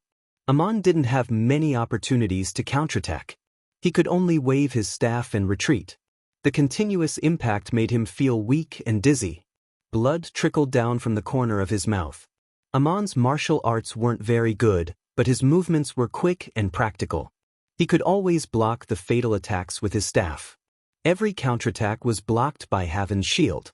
The dagger in Haven's hand was more flexible than his staff. Its range of attack was also greater than Amon's staff. When Haven made his move, Vitru and the others didn't cooperate with him. Haven's heart sank. He guessed that all his companions had died. However, he gritted his teeth and didn't look back. His eyes were bloodshot. Under such circumstances, Haven's only option was to defeat Amon. Otherwise, he would die even if he managed to escape. Amon was forced to retreat to the edge of the forest at the foot of the mountain. Behind him was a steep cliff. He couldn't hold on any longer. He discovered Haven's weak point. The wound on his shoulder was very deep. Every time he blocked Amon's counterattack with his shield, his face would contort in pain. The dagger in Haven's left hand gradually dimmed. He was running out of energy. But Amon was in a more dangerous situation. His arms were numb and his body was trembling. He almost lost control of the staff in his hand. Amon had nowhere to retreat. He used his remaining energy to block the dagger and launched a counterattack. The staff hit the shield with an ear-piercing cracking sound. The shield finally couldn't withstand such a long fight and broke into several pieces. Haven's body trembled. He threw away the broken shield and let out a painful roar. He took half a step back and pounced at Amon with his dagger in hand. The dim dagger suddenly shone brighter than ever. This was Haven's final attack. It seemed that he wanted to end the battle with a single slash. Amon's staff was pulled forward by an invisible force. His body was pulled half a step forward. It seemed that he couldn't block the attack in time. Haven had once again used his divine incantation. This was the last bit of energy he had accumulated. Chapter 88. At some point, a layer of ice had formed on the ground in front of Amon. The drifting mist had not completely dissipated yet, and there was a layer of white mist on the ground covering the layer of ice. The surface of the ice had ripples flowing with the mist, as if it was in a half-melted state, making it even more difficult to detect. Haven would have been able to keep his balance on the ice under normal circumstances, but he was already at the end of his rope. He slipped and fell. But he reacted quickly. Even though he could not control his body, he did not give up. The dagger in his hands was still shining brightly, and he swept it towards Amon's waist. Amon arched his body and pushed his staff forward, just in time to block the blade. The blade's aura shattered, and the blade slid along the staff. The tip of the blade had already pierced into Amon's chest. If it had gone in an inch further, it would have pierced through his heart and killed Amon. But the battle just happened to end at that moment. Amon swung his staff down and hit the back of Haven's head. The warrior did not even have the chance to make a sound before he died. His dagger flew out of his hand, and his upper body fell on Amon's leg. Amon was thrown to the ground, and he could not get up for a long time. After a long time, Amon struggled to sit up and threw Haven's body aside. The wounds on his shoulders, chest, waist, and thighs were no longer bleeding, but the pain was excruciating. In the life-and-death battle just now, he had won with the help of magic. His remaining magic power was so weak that he could only cast the simplest magic with his staff. Freezing a layer of ice on the ground was the first magic that Crazy Ol had taught Amon. It was how he had subdued Maki, and today, it was the same trick that saved his life. Amon was so tired that he could not even stand up. He did not care about the corpses and the scattered things. He just sat quietly and closed his eyes to rest. His heavy breathing gradually calmed down. Schrödinger was nowhere to be found. Amon sat there until it was dark. He did not open his eyes, nor did he move. As soon as he relaxed between life and death, he was so exhausted that he didn't even want to move. When the sky was completely dark, Amon stretched out a hand and held the staff vertically in front of him. A soft white light quietly sprinkled on his body. This was a healing magic that he had used most of the day to recondense the magic power he had cast. The wound that was no longer bleeding was slowly healing, but the pain and the injuries in his body were not healed. He put down the staff weakly and began to meditate and practice the divine incantation that he had been practicing every night. While Amon was fighting Vitru and the others, Ariya, who was far away in straits, couldn't help but break into a cold sweat. The high priest of the shrine of Isis had just read Nero's personal notes and found the one mentioned in Nero's last words. Only then did he realize that the scroll Nero left behind was the legendary Tiamat's Wrath. The reason why it was called a legend was because it was almost impossible to make. Only a few people had actually seen it. It was a high-level scroll that could be used by anyone who had mastered advanced magic. However, the Tiamat's Wrath was different from other scrolls. The user's life had to be sacrificed in order to activate it, and its power could not be controlled. It took Nero a few years and countless years of painstaking effort to continuously condense magic power before he succeeded. It was a challenge to prove himself that he had finally reached the pinnacle of scroll making. Once activated, the Tiamat's Wrath would not only burn the user's life, but also destroy all life within its range. It was said that even the gods would be severely injured. Julian thought of a possibility. If Amon was not telling the truth, and the 3 scrolls that Nero had left for him were still in his hands, then the Tiamat's Wrath would be his last resort when his life was in danger. If Amon really used the scroll, he would be dead for sure. Vitru, Haven, and the others would not be able to come back either. If that was the case, then this mission was not worth it. Julian didn't know how to explain the disappearance of the captain and his followers. Julian could only pray to the gods that Amon didn't use the scroll. Either he wasn't a sorcerer, or Vitru and the others didn't give him the chance to use the scroll. Julian suddenly realized that even if Amon was a sorcerer, it was impossible for him to be an advanced sorcerer. Her worries were unnecessary. She laughed at herself and wiped the cold sweat off her forehead. While Ariya, who was in the Sepative Cape, was breaking out in a cold sweat, on a large ship in the Nile River, a young girl also had a surprised look on her face. The luxurious ship was made of cedar wood. The bow and stern of the ship looked like a crescent moon. The hull of the ship was painted a beautiful pale gold, and its surface was engraved with the divine script of Igut, as well as all kinds of complicated magic formations. Apart from the ship below the deck, the ship on the deck was 3 stories high. It was luxuriously decorated, mysterious, and solemn. It was the ship of the adoratress of the Temple of Isis, who ruled the shrine of Igut and represented Pharaoh's authority over Igut. The adoratress of the Temple of Isis was presided over by the adoratress of the Nile River twice a year on behalf of Pharaoh. This ceremony was actually a ceremony in which herds of cattle and sheep were thrown into the Nile River to feed the crocodiles. It symbolized the sacrifice to the god of Igut, Osiris, the protector of the Nile River. The adoratress was only there to preside over the ceremony. The priests would lead the people to the river and throw the cattle and sheep into the river.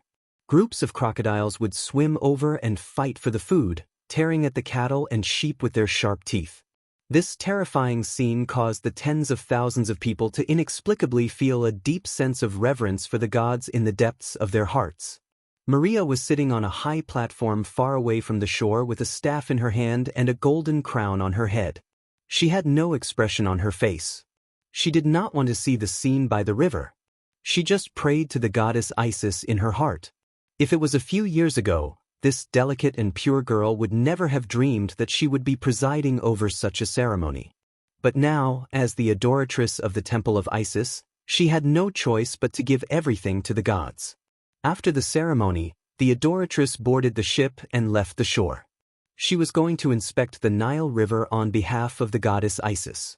Tens of thousands of people were still kneeling on the shore, worshipping the adoratress' ship until it disappeared into the horizon. The ship flowed along the river.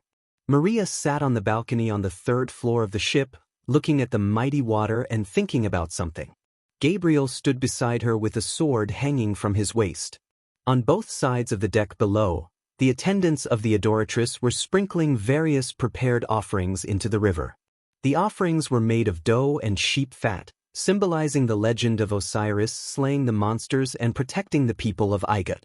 At this moment, the god's tear inlaid on the adoratress' staff suddenly emitted a golden light that shone on Maria's face. Gabriel's black armor also reflected a faint golden light. Gabriel was slightly startled and asked in a low voice, "Your Excellency, what are you doing?" Maria frowned slightly and said, "I didn't do anything, nor did I cast any magic." This is the god's tear's response. It actually affected my magic power. Gabriel asked in confusion, "What's going on? How can the god's tear's response be so spontaneous? I've been with you for so long, but I've never seen anything like this." The god's tear's golden light only lasted for a moment, and then it returned to normal. Maria looked at the staff and said thoughtfully, "I've never seen it either, but it's recorded in the ancient books that this is the guidance and summon of the gods, symbolizing some kind of prophecy. The gods or the emissaries of the gods are coming." Gabriel was surprised. "Your Excellency, you are so calm. How can you be so calm when such a legendary miracle has happened?" Maria smiled slightly. "My supreme warrior, as the adoratress of the guardian gods, you should not be confused or surprised by a miracle. My inner shock is beyond your imagination, but I have learned how to not show it. Just now, I really felt something, as if there was a silent summon somewhere." It had been more than 2 years since they left the town of Duk. Maria was now 18 years old. Her body was more mature than before, but her facial features had not changed much. She could still be recognized at a glance. She was the adoratress of the shrine of Isis, and there was an indescribable sense of solemnity around her. She was now the adoratress of the shrine of Isis, and there was an indescribable sense of solemnity around her. Her eyes were clear and calm, with silent compassion. Under her gaze, people felt that they were being watched by the gods, and they often felt ashamed of their inferiority. This was a change in her temperament, and also a change in her heart. There was always the shadow of the young echo in her eyes, but not everyone could see it. Gabriel asked again, "Where did the summon come from?" Maria stretched out her hand and pointed downstream. "It's in the distance." Maria did not know that the god's tear on her staff suddenly shone with a golden light. At the same time, Ammon swung the bone with all his might. The god's tear pierced through the magic barrier and hit Vitru in the face. What Ammon didn't know was that Maria was riding a boat along the Nile River, gradually approaching the place where he was. The next morning at dawn, Ammon finally stood up with his staff in hand. He heard a buzzing sound. Many flies fluttered their wings and landed on the wounded corpses. 2 stray dogs were tearing Obama's body apart. Alarmed by Ammon, they ran back into the forest. Ammon looked at Haven's corpse in front of him and sighed. The warrior had almost killed him, but in the end he died at his hands. Haven was the most formidable and respectable opponent Ammon had ever met. But he did not know his name. If Haven had not attacked Ammon at the last moment, he could have escaped. Maybe he thought that Ammon was no match for him, or maybe he had no choice but to complete the mission. But in the end, Haven died. Ammon did not want to let the stray dogs eat his body. He waved his staff and a fireball fell. The flames spread and engulfed Haven's body, burning him to ashes. Ammon thought for a moment and decided to cremate all the corpses. He had already killed all of them. There was no need to leave their corpses exposed in the wilderness. Besides, Ammon did not want to leave any traces of the battle behind. Before burning the corpses, Ammon did not forget to search for their belongings. His belongings were scattered among the corpses. Needless to say, there were some parangons, coins, weapons, and staffs. The most valuable staff was, of course, Obama's. Vitru's wasn't half bad either. Ammon found 2 scrolls on Vitru's body. He also found a scroll in the ashes of Haven's body. But the most important things were 2, both from Vitru's bosom. The first object was a parangon inlaid with a magic formation at the base. It looked like a delicate lamp. Ammon recognized it. Crazy Ol had taught him how to make all kinds of magic artifacts, and one of them mentioned the shadow-chasing lamp. It would have been very difficult for Ammon to collect the materials himself, and he would have failed many times before he could make it. But today he had found a precious product. He knew how to use this artifact. Only now did he understand why he had never been able to shake off his pursuers. The second item was a letter sealed in a leather case. It had been sealed with magic. If the person who received the letter could not open the magic circle on the envelope, the letter inside would be destroyed when the envelope was opened. Naturally, nothing would be seen. But this did not trouble Aman. He opened the letter in one piece. The content of the letter was written in the hieroglyph of Igut. Ordinary people would not be able to understand it, but Aman could read it. The letter was written by Julian to Burke, another high priest of the temple of Isis. Aman gasped when he read it. The letter mentioned people he was familiar with, the adoratress Maria and the supreme warrior Gabriel. There were also secrets he had never heard of before. Julian conspired with Bork to get the adoratress to issue a new order to transfer him back to Memphis from the city of Straits under the pretext of an emergency. The letter also mentioned Gabriel. The adoratress was young and ignorant, and Gabriel helped her a lot.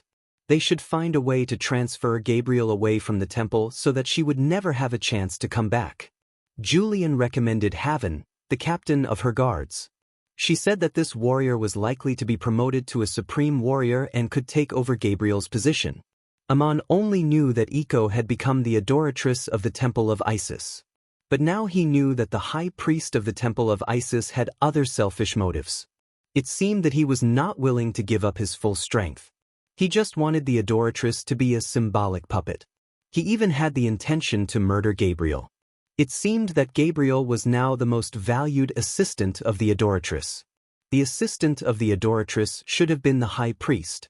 Presumably, Echo's life would not be very comfortable. Aman watched for a long time. He had just gotten rid of the threat of death, but he was worried about Icho again. Anyway, his destination was Montefiore. He must find a way to give this letter to Echo so that she could be prepared and take precautions. In Aman's mind, although Echo Maria had become the adoratress of the temple of Isis, for him, she would always be a weak and pure girl. Aman did not know why he wanted to go to Montefiore. Was it to see the famous capital of Igut on his way to the mainland? Only now did he suddenly understand, it was because of Echo. When he walked out of the mountains and faced a strange and unknown world, his first stop was to go to the kingdom of Babylon to find Medanzo. His second stop was to go to the Cape States to return Nero's staff. His third stop was to go to the land that he was worried about. Echo was in Montefiore. Although she was the adoratress, Aman had to see her in person before he could feel at ease, even if he could only see her from afar. Seeing this letter, Aman realized that he had come to the right place. Could it be that there was really a call and guidance from the gods? Aman carefully put away the letter and all the things that he wanted to take with him into the bone. Then he set fire to the body and the relics. He also changed into a new set of clothes given by Tussiang and threw the blood-stained and torn old clothes into the fire. The fire wrapped in thick smoke and rose up. Everything that had happened here was gone with the wind. After only one night's rest, Aman was far from recovered. He almost could not pick up the bone from the ground. It took him a lot of effort to put it into the inside pocket of his clothes and hide it close to his ribs. Aman even put the iron branch staff back into the bone. He broke a real branch in his hand and staggered out of the valley. When the sun rose above the treetops, he finally came to the running Nile River. He walked along the river upstream to the south. The nearest ferry was in that direction, and it was still a long way to go. The sun was not very hot, but Aman gradually sweated. His whole body was covered with cold sweat, and his breathing became faster and faster until he was gasping for breath. He felt dizzy, nauseous, weak, and dark. There were always stars flashing in his eyes. His steps were getting heavier and heavier, and he could not even lift his feet. With every step he took, the footprints on the river became longer and longer. He could only stand with the help of a tree branch. Aman had felt this before. The last time was before he met Abel and Cain in the outskirts of Uruk. That was because he had overused his magic power. But this time he had not only used his magic power, but also his stamina and energy had exceeded the limits of what he could bear. Coupled with the injury and blood loss, he could not hold on any longer. The short rest last night did not help him recover. It only suppressed his injuries. He knew very well that he had to find a place with people as soon as possible. Otherwise, he would only die if he fainted in the wilderness without any ability to protect himself. That was why Aman had forced himself to clean up the battlefield and walk to the ferry as soon as the sun rose. But the injury happened to act up again at this time, and it was unusually fierce and unexpected. Not knowing how far the ferry was, there was not a single person in sight. The desolate riverbank seemed to be endless and endless. A stubborn and lonely figure of a young man slowly walked by, his footsteps getting heavier and heavier. With every step he took, the branch in his hand would sink deeper into the mud. Finally, there was a crack. The branch broke and he fell to the ground. Aman tried his best to get up, but in the end, he could only turn over and lie on his back on the river. Even his eyelids became as heavy as 2 mountains. When he finally opened his eyes, they were greeted by the sunlight. The light in front of him was dazzling. It was as if there were countless transparent mosquitoes flying around. The soil under him seemed to emit a strange smell, and he was in a trance. Chapter 89. Could it be heaven? Aman shouted in his heart, "Don't fall down, don't lose consciousness. The beasts in the mountains and the crocodiles in the river will eat you. I haven't reached Montefiore, I haven't seen Eco, I haven't solved the secret of the gods, I haven't guided my people back to their homeland." But the strong sense of dizziness was beyond his control. Although Aman's eyes were open, the sunlight in front of him gradually dimmed. A cat came out of the forest on the high slope and quickly ran to Aman's side. It scratched his face with its claws and meowed anxiously, but he did not respond. In fact, Aman could hear the cat's meowing, as if it came from far, far away. The blurred vision in front of him seemed to become clear again. He saw Schrödinger, but it was not the Schrödinger that was meowing on the river bank, but the cat that he had seen when he was a child in Duk. Aman saw his own childhood. From the moment he was born, those happy and sad times flashed in front of him. All the people he loved and hated came back to him along with the past. In the myth of Igut, a person's life was like the flowing Nile River, and at the end of it was the underworld ruled by Osiris. Osiris would send a crescent-shaped ship to pick up the noble souls, and when the servant of Osiris, the goddess Batet in the form of a cat, appeared beside the corpse, the soul of the dead would be resurrected in the underworld and enter another world. Was the legend true? Osiris's ribs were in Aman's arms, and a cat was meowing anxiously beside him. At this moment, a ship came from upstream of the Nile River. When it first appeared, it was very small, just a black dot on the horizon, but as it gradually approached, it could be seen that it was a luxurious crescent-shaped ship. On the high deck, there were 2 people, one sitting and the other standing. Maria suddenly asked, "Do you hear anything?" Gabriel replied, "The sound of running water, the sound of the wind blowing through the forest, and a cat meowing in the distance on the east bank." Maria, order the ship to sail closer to the east coast. Both of them had extraordinary eyesight. They saw Schrödinger and Aman lying on the ground from afar. Maria's expression suddenly became a little strange, as if it had triggered a long and deep memory. She murmured, "Gabriel, I think that cat's pattern is very familiar." Gabriel said, "Familiar? There are many cats around the temple of Isis. Cats are the animals that we, the people of Igut, worship." Maria explained, "Do you still remember? 2 years ago, when I first got the god's tear, I was startled by a cat one night." With her reminder, Gabriel also remembered. He muttered, "I still remember that cat. I don't know how it snuck into your room. It was dirty and fat, sleeping soundly. This cat is different. It's much cleaner and more beautiful. I don't think it's the same cat."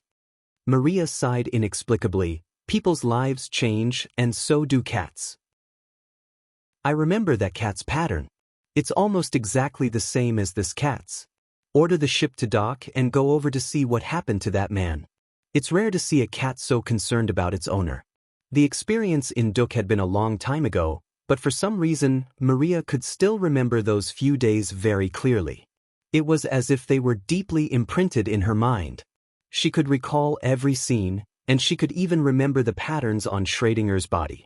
The ship had a very deep draft, so it could not approach the shoals on the shore, so it had to dock far away. Gabriel jumped down from the top of the ship.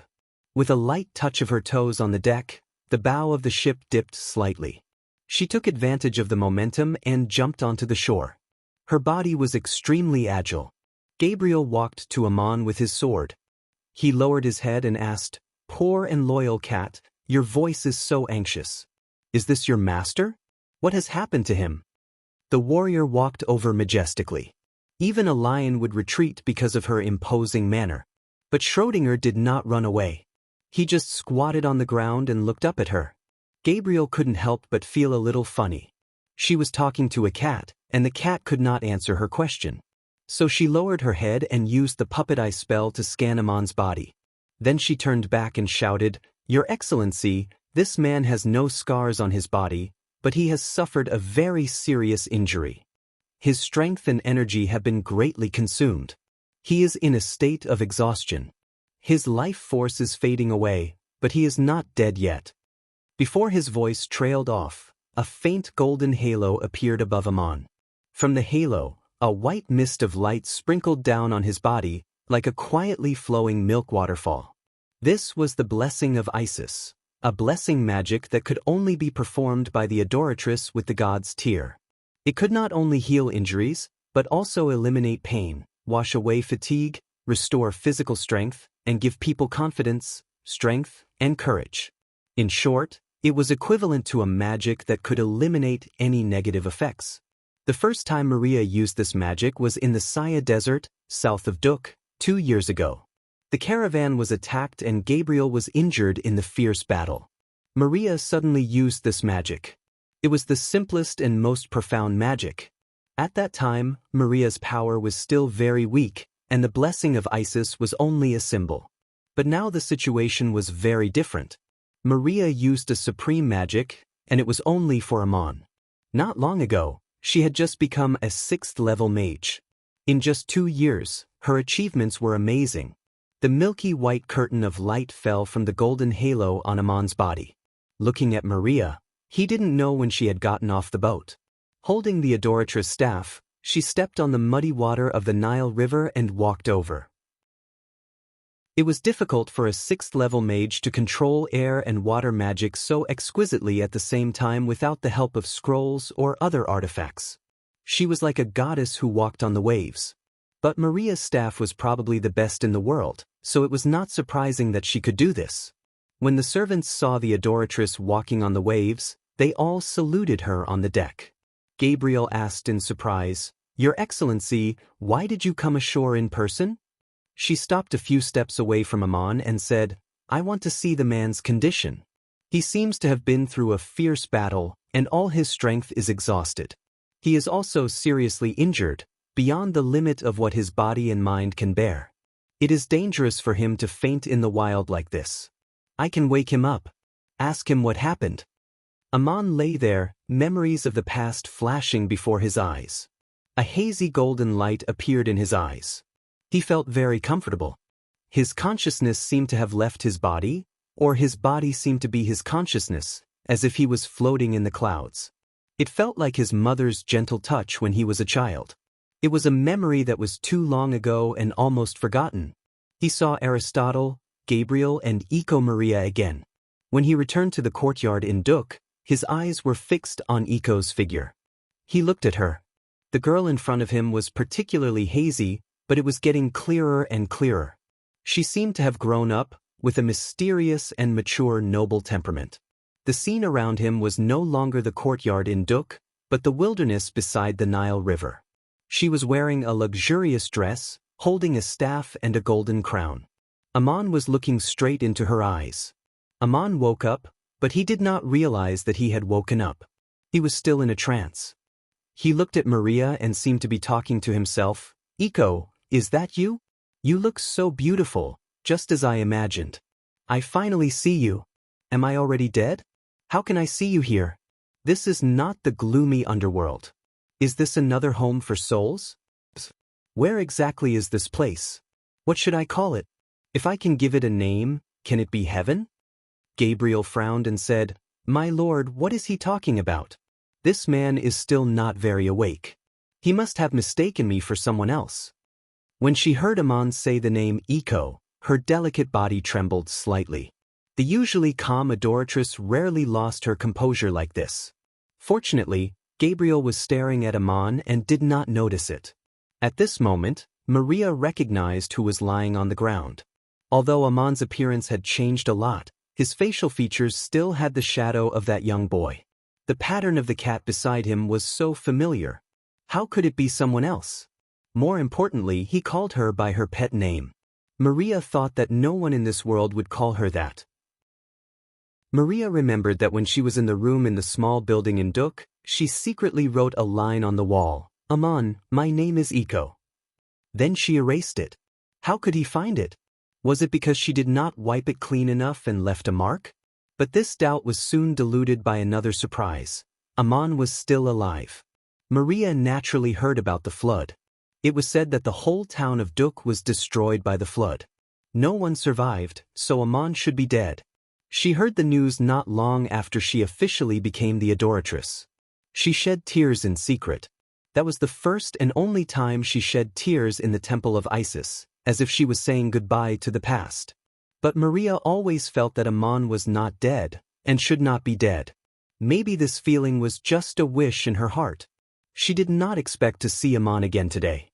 After saying these words, Aman fainted again. Maria did not hide anything from Gabriel. She calmed down and said as calmly as possible, "I know him. You should know him too. He is Aman, the one who mined the god's tear in Duk. Do you remember him?" Gabriel was stunned. "It really looks like him." "No, it is him. He has grown up.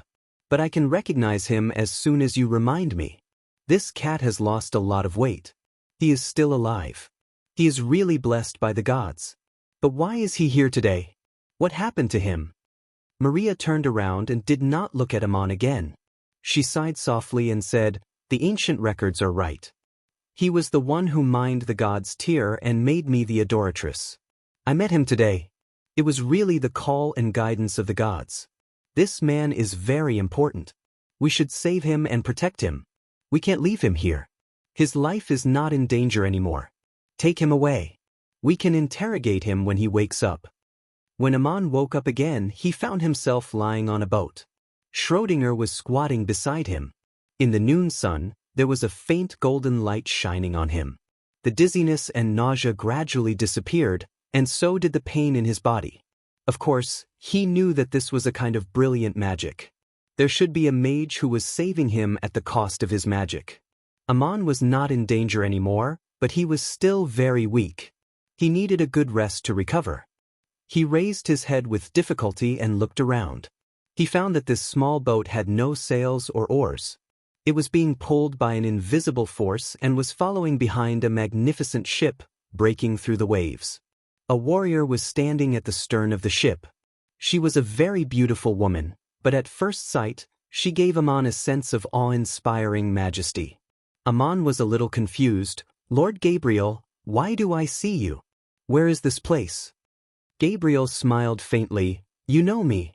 It's really Aman, I still remember your voice. I don't know why you fainted on the shore. It was the adoratress who saved you. She ordered me to bring you back." "The adoratress? Oh, I just saw her. So it was she who saved me, Lord Gabriel." "I came from Cape States and was attacked in the forest." Aman finally woke up and understood what had just happened. He struggled to sit up and speak. Gabriel's voice was not loud, but it was very majestic. He stopped him. "Don't move or speak. The adoratress ship is in front of us. The adoratress is using magic to save you. Please lie down and keep your mind calm. If you have anything to say, you can say it when I ask you." Aman lay down obediently. He felt a strange warmth in his heart. The scorching sun and breeze on the Nile River became gentle and warm. Everything was peaceful and tranquil. He finally relaxed completely. He was no longer afraid and worried. He did not expect to be reunited with Eco Maria in such a way. Not only did she quietly heal him, but she also sent her most valued supreme warrior to escort him. Aman's heart was full of gratitude. Adult men were not allowed to touch the adoratress, including her daily necessities. Therefore, Aman could not board Maria's ship. Maria ordered people to put down a small boat and asked Gabriel to escort Aman. Gabriel looked at Aman. He was a little surprised. The adoratress actually sent her to escort Aman alone. It showed how much importance she attached to him. Maria sat on the big boat. She had been casting blessing magic to heal Aman's wounds from a distance. However, none of the other attendants noticed. This was an unimaginable gift for ordinary people. However, Aman seemed to be qualified to receive this kind of treatment. The god's tear that the adoratress used to activate the magic was extracted by him. Gabriel thought quietly in her heart. She looked at Aman without saying a word. Her task was both to protect and escort Aman. It was impossible to let him go before she found out what had happened to him. In the afternoon, the ship docked. There was still a long way to go back to Montefiore. They rested in a town halfway. The adoratress lived in the shrine. Aman did not have to worry about anything. There were comfortable carriages to transport him. When they arrived in the town, they arranged a quiet courtyard for him. Several very clean slaves served him dinner. After dinner, Gabriel came and sent away all the slaves. Only she and Aman were in the courtyard. Aman knelt down and saluted. Thank you, adoratress. Thank you for saving me." Gabriel waved her hand. "Aman, get up and talk. The adoratress is the symbol of the blessing of the Egyptian people on behalf of the goddess Isis. It is not surprising that she would save you. However, we did not expect that it would be you. The adoratress asked me to ask what happened to you. If it was someone else, Aman might not be willing to tell the truth about his experience. However, Maria sent Gabriel to ask. Aman did not want to hide too much. He was alone for so long. He had carried so many heavy past events. He had no one to talk to. Finally, he could talk about it. Although they had only known each other for a short time, when they reunited, Maria and Gabriel saved him. Aman had an inexplicable sense of trust in them. Aman told her about his experience. After Maria and Gabriel left Duk, he was exiled to the mountains because he offered the gods tear without permission. However, he happened to escape the disastrous flood. He stayed in the tribe of the cavemen for more than a year. He happened to see Nero's last words and relics. Later, he walked out of the mountains and went to the kingdom of Babylon. Recently, he came to the Cape States of the Empire of Igut. He returned Nero's relics to the shrine and received a generous gift for himself. He left the Cape States for Montefiore with the gift. However, he was chased by two groups of people. After a fierce battle, the robbers were all killed, and he struggled to walk to the ferry, but he finally couldn't hold on any longer and fainted halfway. That was what had happened. His experiences in the past 2 years were too complicated. Aman only gave a brief summary of some things, including crazy, bear's past, and his experience with Murin. It was not because he didn't trust Gabriel. He couldn't tell Gabriel that he was a sorcerer and had seen Bear's last words. These things could not be mentioned. Otherwise, it would only bring trouble to himself and others. As for how he obtained Nero's relics, it was the same as what he said in the Shrine of Cape. Then, Aman took out a leather envelope and handed it to Aman. He said, "Lord Vitru, the priest of the temple of Isis, was one of the pursuers. I found this on his body. It looks like a confidential letter. It might be very important. Please give it to the adoratress. I know you are worthy of my respect and trust." The letter had been processed with magic. After opening it, Aman sealed it with the same method. This was also the method of processing magic artifacts. The first artifact Aman made in his life was this envelope. Chapter 90. How are you doing? Gabriel didn't finish his question. There were still many doubts in his mind, but he felt that this letter was very important. He hurried back to the shrine in town to report to Maria. She wasn't worried that Aman would run away. He couldn't go anywhere in his current condition, not to mention that the courtyard was under strict surveillance. In Maria's bedroom, the adoratress opened the letter in front of Gabriel. As she read, her expression became more and more serious. Her fair face seemed to be covered with a layer of frost. She didn't speak for a long time. Gabriel asked anxiously, Your Excellency, you don't look well. What's written in the letter? Maria handed the letter to him and said, "Read it yourself. Please stay calm and don't act rashly." Reading the letter, Gabriel couldn't help but feel angry. He subconsciously grasped the hilt of his sword and cursed, "What a despicable man! He wants to transfer me out of the temple of Isis just because he's greedy for that ridiculous position. Your Excellency, your decision was wise. The temple of Isis doesn't need a high priest like Julian. He should be the one who doesn't need to come back." Maria comforted him, "You and I both know what kind of man Julian is and what he's thinking. Amon's appearance is like the guidance of God. With him and this letter, Julian will never be able to return to the temple of Isis. Vitru is dead. Thank God, Amon is still alive. As long as we copy this letter and send it to Julian, he won't be able to disobey the next order of the temple of Isis." Gabriel nodded. "Use message magic to copy this letter and send it to Burke. Tell him that this is a letter from Julian. I don't think Burke will be able to help Julian, let alone stop you from appointing another high priest who is more pious and faithful." Maria said, "Okay, it's decided then. You can do it yourself. Amon is very important. We can't let him get hurt again." Gabriel glanced at the adoratress and asked tentatively, "From what you're saying, you want to pardon Amon? A foreign civilian killed a senior priest of the temple of Isis, but no one will investigate it, and no one will ever mention it again?" Maria looked up at Gabriel and asked calmly, "Isn't it supposed to be like this? Amon was innocent. He did not harm anyone. On the contrary, his noble and selfless character symbolized the call of God. Back then, he had offered the gods Tyr and received the blessing of goddess Isis. He received Nero's staff, but he did not take it for himself. Instead, he returned it to the Cape States. You should know very well what this letter means, but he still trusted me and handed it over. Is there a reason to hurt such a person?" Gabriel couldn't help but bow his head. "Saintess, you are right, of course I understand this.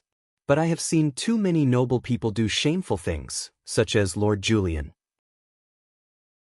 It is because I have witnessed too much evil in the world, and Hua took the black tail, that I am more determined to believe in and protect the glory of God. If it falls into the hands of other lords, Amon's life will be in danger if he hands over this letter. I am just worried about him." Maria said, "I think so too, so I decided to protect Amon." Gabriel said, "I want to ask one more thing. Why do you think so too? Your position is different from mine. You should understand that what Amon knows is related to the scandal of the temple of Isis, which may bring shame to God or the temple."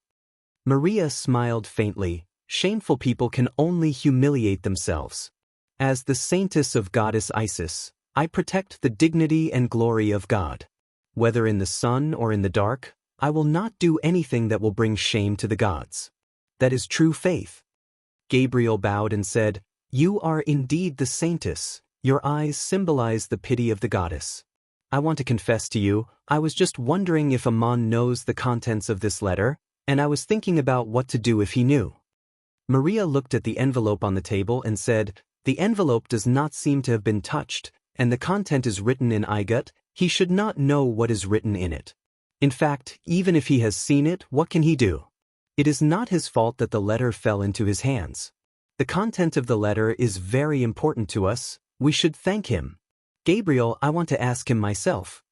Gabriel thought for a moment and said, "You saved him, so he should thank you. I will arrange for him to be summoned by the saintess tomorrow morning. This is a small town, not the temple of Isis. Everything is more convenient." When the saintess was patrolling the Nile River, she saved a passerby who had fainted and ordered someone to bring him to the small town. Early the next morning, the rescued person expressed his respect and gratitude to the saintess. It was a great honor for the merciful saintess to summon him. Under the guidance of the servant, Amon waited outside the temple.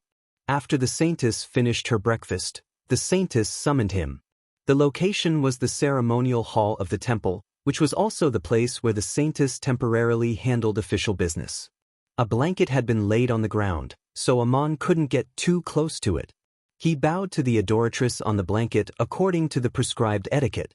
His knees and elbows were on the ground, and he lowered his head to kiss the ground. The saintess sat there and beckoned him to stand up. She said calmly, "I didn't expect it to be you, the person who mined the gods Tyr and Duk. Now we meet again at the Nile River. This is the guidance of the gods. Servants, bring Mr. Aman a chair and invite him to sit down." The servants were all surprised. Commoners were not qualified to sit in front of the saintess, unless they had a special reason to receive a special gift. It was this young man who mined the gods Tyr. The saintess did not hide this fact and confessed that she had known Aman for a long time. Everyone looked at Aman in surprise. After sitting down, Aman bowed and replied politely, "I used to be a miner. Mining paragons was my duty. It was the gods who gave the gods Tyr to the saintess through me. Today, it was the saintess who saved me. I don't know how to express my gratitude." "I didn't expect it to be you," said Maria. "Yes, I didn't expect it to be you either," said Aman. If there was anything special about this meeting, it was that Aman had been looking straight into the eyes of the saintess the whole time, just like when they were in Duk. He looked at her and sighed silently in his heart. He knew that there was a world of difference between the two of them. Staring into her eyes was perhaps the only thing he could do. He could only bury the budding youth feelings deep in his heart. Since Iko could recognize him, she must still remember the accidental hug and touch. He almost kissed her. This was a past that could never be told. Iko did not vent her anger on him because of this. She also buried this common secret in her heart. Otherwise, Aman would not be sitting here in one piece. It was a simple question and answer. The two of them said almost the same thing, and only they could understand it. The saintess waved her hand, her posture indescribably elegant and noble. She smiled and said, "Mr. Aman, you not only mined and offered the gods Tyr, but I also heard that not long ago, you returned the staff of the Oracle of Cape States, along with a large number of precious relics. How noble and selfless you are. I saved you because of the call and guidance of the gods. You should thank Goddess Isis for watching over you." Next, the saintess asked Aman about how he obtained Nero's relics. Because it might be related to the secret past of a supreme mage, she ordered all the servants to leave, leaving only Gabriel by her side. Aman had already told her about the experience twice in the Shrine of Cape. This time, he was just repeating it. Then he told her about his encounter in Cape States. Maria asked, "You are an advanced 5th-level warrior, but as far as I know, Vitru is a 6th-level mage. Julian's personal guards are also advanced warriors. How could you kill them all?" Aman's heart tightened. He could not avoid this critical question. He could not repeat the whole battle because that would expose all his secrets. However, Maria did not wait for him to answer. She continued, "The patriarch of the Ramos family did not thank you for your kindness. He also brought mages and warriors to hunt you down. 2 groups of murderers appeared for the same purpose, but they could not expose themselves. I think they fought each other and both sides were badly injured. That's how you got the chance to survive. Is that right? God, is there a more perfect answer than this?" When Maria asked him if that was the case, she was actually answering the question for him. Aman had been thinking of such an explanation all along. Now he did not have to waste his breath. He nodded and said, "The saintess is wise and far-sighted." "That's right." Gabriel interrupted, "Can you describe the faces of the people around Vitru in detail?" Aman described the faces and weapons of the warriors. Gabriel turned around and said, "Saintess, among them was Julian's nephew, Shoot, and the captain of his personal guards, Haven. Haven was a very powerful man. He was very likely to become a supreme warrior. I didn't expect him to die." Maria said with a regretful look, "Mr. Aman, I would like to apologize to you on behalf of the Temple of Isis. It is very likely that High Priest Julian was behind this. But everyone is dead, and there is no concrete evidence to prove that he did it. According to the laws of Igut, civilians are not allowed to accuse a supreme mage directly. All accusations must be made by another noble who knows the inside story, and then the Supreme Magistrate's court will decide. Since everyone is dead, I'm afraid that no noble who knows the inside story will be able to accuse you on your behalf. Even if the Supreme Magistrate's Court of Igut goes to trial, Julian won't be punished. Making this public will put you in a very bad position. But please rest assured, I won't let this happen in vain. I will expel Julian from the Temple of Isis, because he offended the dignity of the gods. Amon stood up and bowed deeply. Your Excellency, how can you be the one apologizing to me? I understand what you're saying. You're the one who saved me and protected me.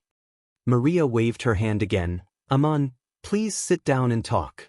Then she pointed at Gabriel. You gave us a secret letter and admitted that you got it from Vitru's body. You should know that a foreigner could put his life in danger. Why do you trust Lord Gabriel and me so much? Amon smiled bitterly. There are many unknown dangers in this world. You don't know when and where they will appear. But you have to trust some people. If there is no one you can trust, then what's the point of living in this world? Maria's calm expression finally changed. She opened her mouth as if she wanted to say something, but in the end she didn't. At this time, Gabriel asked again, Amon, can you read? If Amon didn't know how to read, how could he understand Nero's last words? And Maria should know that Amon not only knew how to write, but he also knew Igut's cursive script. Otherwise, how could he know the name Eco? Amon answered honestly, My lord, I can read. He didn't explain which language he knew. Gabriel asked again, Do you know hieroglyphs? Amon replied respectfully, With my status, I shouldn't know hieroglyphs. No one will teach me. Gabriel stopped asking. Maria changed the topic. Gabriel, can you leave the room for a moment?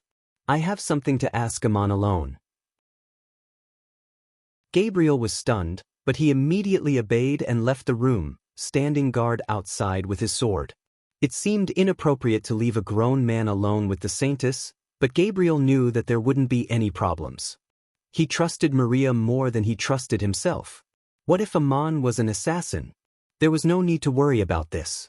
Not to mention that Amon was so weak that he could barely walk. Even if a supreme mage suddenly attacked, Maria would be able to resist with the saintess's staff and other magic artifacts. When only Maria and Amon were left in the room, both of them were silent, not knowing what to say for a while. The question just now didn't mention the contents of the secret letter.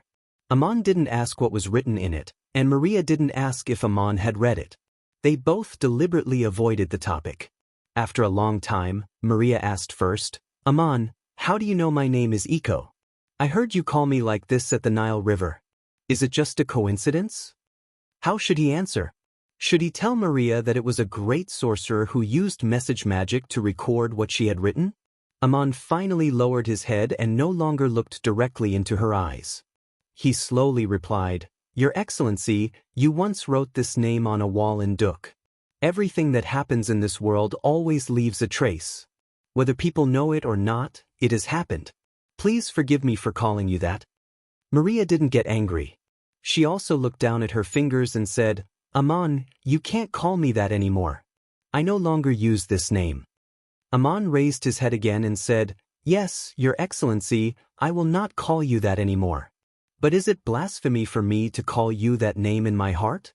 Please forgive me for my rudeness, but this is the truth. What a bold and presumptuous remark to say in front of the adoratress.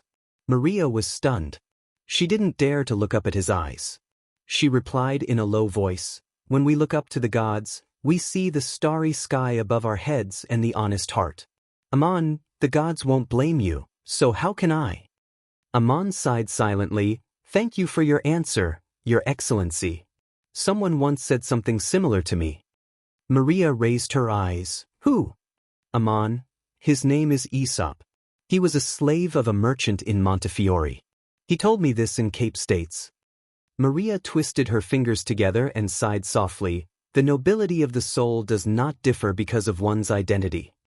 Amon, if you want to call me Eco, you can call me that today. But after you leave this door, please remember what I said just now. Then the two were silent again. It seemed that they didn't know what to say. After a while, Amon finally asked, Eco, how are you doing? Maria asked in reply, Amon, you know that I am already the adoratress of the temple of Isis. Why do you ask? Amon lowered his eyes and looked at his toes. He replied weakly, Yes, I know that you are already the adoratress. But I also know that you should have a loyal and upright high priest around you, but they are not what people imagine. I think you have your difficulties, so I want to ask you if you are happy? Maria smiled, as if it was the innocent smile of the young girl back then. I have just said that when I look up to the gods, I see the stars in the sky and an honest heart. I am the adoratress of the goddess of Isis. What I guard is the holy faith. There is evil and darkness in the world, and that is the reason why I am more determined. Under the protection of the light in my heart, I am living a good life. It should not be described as happy or not. It is my glory and honor. Iko did not hide anything from Amon. His special ability could feel the true emotions in her heart. At this moment, Amon completely understood her words. He looked at her and already knew that this adoratress would become a supreme mage sooner or later. The integration of faith was a difficult test for others, but with her state of mind, it was just an inevitable process. Amon already knew that Icho had achieved the 6th level of magic. It had only been 2 years since she started practicing magic, but she had already reached the 6th level. The speed of Amon's advancement was quite amazing, but so far he had only achieved the 5th level of the power of 2 sides. Although this power was more difficult to practice, he started much earlier than Maria. Crazy Ol had laid the foundation for him several years ago. Chapter 91. I'll give you a chance. Becoming a supreme mage was only a matter of time for Maria. As long as she accumulated enough practice, she would be able to do so. Thinking of this, Amon couldn't help but look at her staff and asked, Iko, are you already a 6th level mage? Maria nodded. Yes, many people want me to become a supreme mage as soon as possible so that I can truly be the adoratress. In the past 2 years, I have devoted most of my energy to practicing magic. This is all thanks to you. You were the one who mined the god's tear and gave me the best staff. For some reason, Amon suddenly said, the staff of the adoratress is extremely rare, but I have an idea and suggestion, am I right? Maria said, go ahead. Amon said, the staff makes you stronger, it is a symbol, but it does not mean that you are more noble and holy. People are just people. I heard that a great mage can perform all kinds of magic without the help of a staff. This is real practice and accumulation. Only in trials and battles will one pick up a staff to become more proficient. A foreign warrior actually had the intention of giving advice to the adoratress on the practice of magic. If there were others present, they would have loudly reprimanded Amon for his rudeness. Maria, however, did not blame him at all. She said with slight surprise, your suggestion is very reasonable. I'm just wondering, how did you understand this? Amon said, I have been to many places and experienced many things in the past 2 years. Someone told me this, but I don't know if it is correct. Maria looked at him, thinking about something. Suddenly she asked, Amon, do you also want to learn magic? Amon replied, with my status, I am not qualified to learn magic. Maria smiled again. In just 2 years, you are already a 5th level warrior. If you can become a supreme warrior in the future and pledge loyalty to the goddess Isis and the empire of Igut, you can naturally obtain the status of a noble. At that time, you will be able to perform the 2nd awakening of your power, and you will be able to learn auxiliary divine arts, just like Gabriel. I'd love to have the opportunity to hold this ceremony for you. I've checked the records of Duk and learned some things. You're a miner who can mine the god's tear, so you should have no problem passing this ceremony. The identity of a supreme warrior was completely different from that of an ordinary warrior. They had already entered the ranks of the top warriors on the continent. No matter which country it was, they would be granted the noble status of a supreme warrior who pledged allegiance to them. Crazy Ol had warned Amon not to reveal his identity as a sorcerer. Everything would be fine when he became a supreme sorcerer. And today, Maria had inadvertently pointed out another way. Becoming a supreme warrior and obtaining the status of a noble could also hide many secrets. However, Amon was more interested in something else. He leaned forward and asked, the records of Duk? May I ask what it says? Maria's eyes showed a rare hint of cunning. As the adoratress, of course I can't tell you the records of the Temple of Isis, but I can give you a chance to see it for yourself. If you become a supreme warrior and obtain the status of a noble, learn hieroglyphs, and are also a supreme warrior of the Temple of Isis, you will be allowed to enter the archives. I'll tell you where to find it. By then, you will know many secrets about your hometown. Duk is an unusual place. From her tone, it seemed that she wanted to suggest that Aman stay in the Temple of Isis. Her words aroused Aman's great interest. Aman was a little tempted, but then he thought of his mission and promise. He asked sadly, "Iko, will I have such a chance? It's so difficult to become a supreme warrior. I don't know if I can afford to wait." Maria looked at him. The light in her eyes seemed to be a kind of silent comfort. She said softly, "Aman, your hometown is no longer there. Do you have a place to go? What are your plans?" Aman looked into her eyes again. "I want to find the survivors of Duk and guide them back to their hometown. But it's still a swamp. I don't know when the flood will recede. I don't have a place to go at the moment. I plan to go there in a year's time to see if there's any fertile land." Maria said, "Then listen to my advice. Become a warrior of the Temple of Isis. That's the only way to protect yourself. Vitru and Haven died without knowing why. If you continue to act alone, some people will definitely come after you. This is the most powerful counterattack and the best protection. If you want to go back to your hometown, I can send you there to carry out a mission. What do you think?" The adoratress' words were like an order. Recruiting a warrior for the Temple of Isis was supposed to be a supreme honor. But now, she was talking to Aman in a negotiating tone. Aman couldn't refuse. He really had nowhere to go. He had agreed to meet Medanzo in Link's tribe in a year's time. There was still a long time.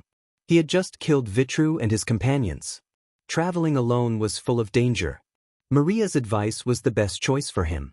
Aman looked at her. His heart was filled with gratitude. Today, he finally called her Iko. He couldn't help but think of the night in Duk. He held her in his arms. Their bodies were so close. His left hand was around her waist, and his right hand was on her soft chest. It was as if she had been melted by some kind of heat. Her breath had scorched him. They were attracted to each other in the heat. She had trembled in his arms, and his hands had held her breasts through her thin pajamas. He could even clearly feel the protruding texture of her breasts in his palms, filled with the sweetest temptation in the world. But when Aman lowered his head to kiss her, he was suddenly pushed away. Everything ended at that moment. Aman suddenly had an impulse. He wanted to stand up and walk over to Iko. He wanted to lift her up from her seat and put her staff aside. He wanted to kiss her without anything between them. But it was just a delusion. Aman couldn't do that. He didn't even dare to show the slightest trace of his desire. Instead, his expression became even more solemn. Gabriel stood outside the door for a long time. He didn't move an inch.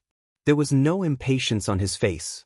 Finally, he heard the adoratress summon him through message magic. "Gabriel, come in. Tell the servants to come in as well." When the servants of the adoratress returned to the council hall, Maria directly gave an order. With the blessing of the goddess of Isis, Aman mined the god's tear. Although he used to be a citizen of the Hittite kingdom, he had been recognized by the goddess. This time he came to Iga to return the staff and relics of the Oracle of Cape States, Nero. His noble and selfless conduct was worthy of praise. His hometown had been destroyed by the flood. Iga was his new home. He was specially promoted to be an honorary warrior of the Temple of Isis to protect the dignity of the goddess. Gabriel said, "Aman, I congratulate you. Quickly thank the goddess and the adoratress." Aman realized that he could no longer call Maria Iko. When Gabriel walked in, he opened one door and closed another. It would be difficult for him to be alone with the adoratress again. He quickly got up from his seat and thanked Maria. Gabriel said, "Aman, you are a 5th-level warrior. If you are good at fighting, you can be directly under my command." Aman replied, "In fact, I prefer to be engaged in a quiet and peaceful job." The adoratress sat there with her staff in her hand. "Aman, think about it first. It will be as you wish. This is a reward for your noble conduct. Lord Julian, who stayed in the Cape States, had lost weight recently. He could not eat well or sleep well. Fayal Judah, who was in charge of his daily life, was very worried. He was afraid that he would offend Lord Julian if he did not take good care of him. Dick, the governor of the city, visited him many times. Perhaps Lord Julian was not used to the climate and environment here, but an 8th-level supreme mage should not be so fragile. Alas, who could understand Julian's pain? He sent Vitru and Haven to pursue Amon. He thought that the mission would be easy, but there was no news for many days. Did they fail? How could it be? Even if they failed, they should have returned to report. Even his nephew, Shoot, had disappeared without a trace. It was as if he had disappeared from the world. More than a month later, an emissary from the Temple of Isis arrived in Cape. The emissary gave him a secret letter in private, but didn't say anything. He opened the letter. There was no title or signature, but the content was exactly the same as the one he had given to Vitru to deliver to Burke. What was even more frightening was that the emissary was sent by the Adoratress. Did Vitru and the others fail and get captured? Did the Adoratress send Amon to the Cape States? Julian had deliberately arranged for this to happen before he arrived in the Cape States. It was a trap, but he had stepped into it. Julian broke out in a cold sweat when he read the letter. However, shocking things happened one after another. A few days later he received another message from High Priest Burke. The content was very simple. There was only one sentence: "Don't contact me privately anymore." It seemed that Vitru and the secret letter had fallen into the Adoratress' hands. Amon was just a bait. Gabriel must have captured Vitru along the way. As long as he handed the secret letter to Burke, the Adoratress would know that the Adoratress already knew about it. The High Priest would be eager to disassociate himself from Julian. Some things were not meant to be exposed to the light of day. Aria's worries soon became reality, and within a few days, the Shrine of Isis sent an official messenger to deliver the latest order of the Adoratress. Before the order was issued, it had already been approved by the Pharaoh of Egypt. Aria was officially appointed as the deputy chief priest of the Shrine of Cape and the chief high priest. This order was different from what Dick had expected. The Adoratress had appointed Julian not as the oracle, but as the deputy oracle. Dick would still be the oracle, which was tantamount to demoting Julian. It was obviously a very severe punishment. However, the wording of the order was very interesting. No one knew which scribe wrote it. The scribe praised Julian, praising him for his many years of hard work as the high priest. He also praised him for his humility and the fact that he had taken the initiative to ask for a transfer. He swore to guard the border cities for the empire, even if he was just an ordinary priest. After coming to the Cape States, Julian swore to the gods and volunteered to stay here to assist Lord Drick to guard the border cities that the empire might face in the future. The Adoratress and the assembly of priests of the Temple of Isis were moved by his spirit and finally gave their approval. The last paragraph of the order was interesting. Julian was ordered to stay in the Cape States forever, to live and die with the glory of the empire. The gods were watching, and the light of Horus was with him. This was a slap in the face on one side. However, Julian could only swallow the slap. To issue such an order, the Adoratress had to get the support of the other two high priests. Under such circumstances, she reported it to the pharaoh, and the pharaoh had no reason not to approve it.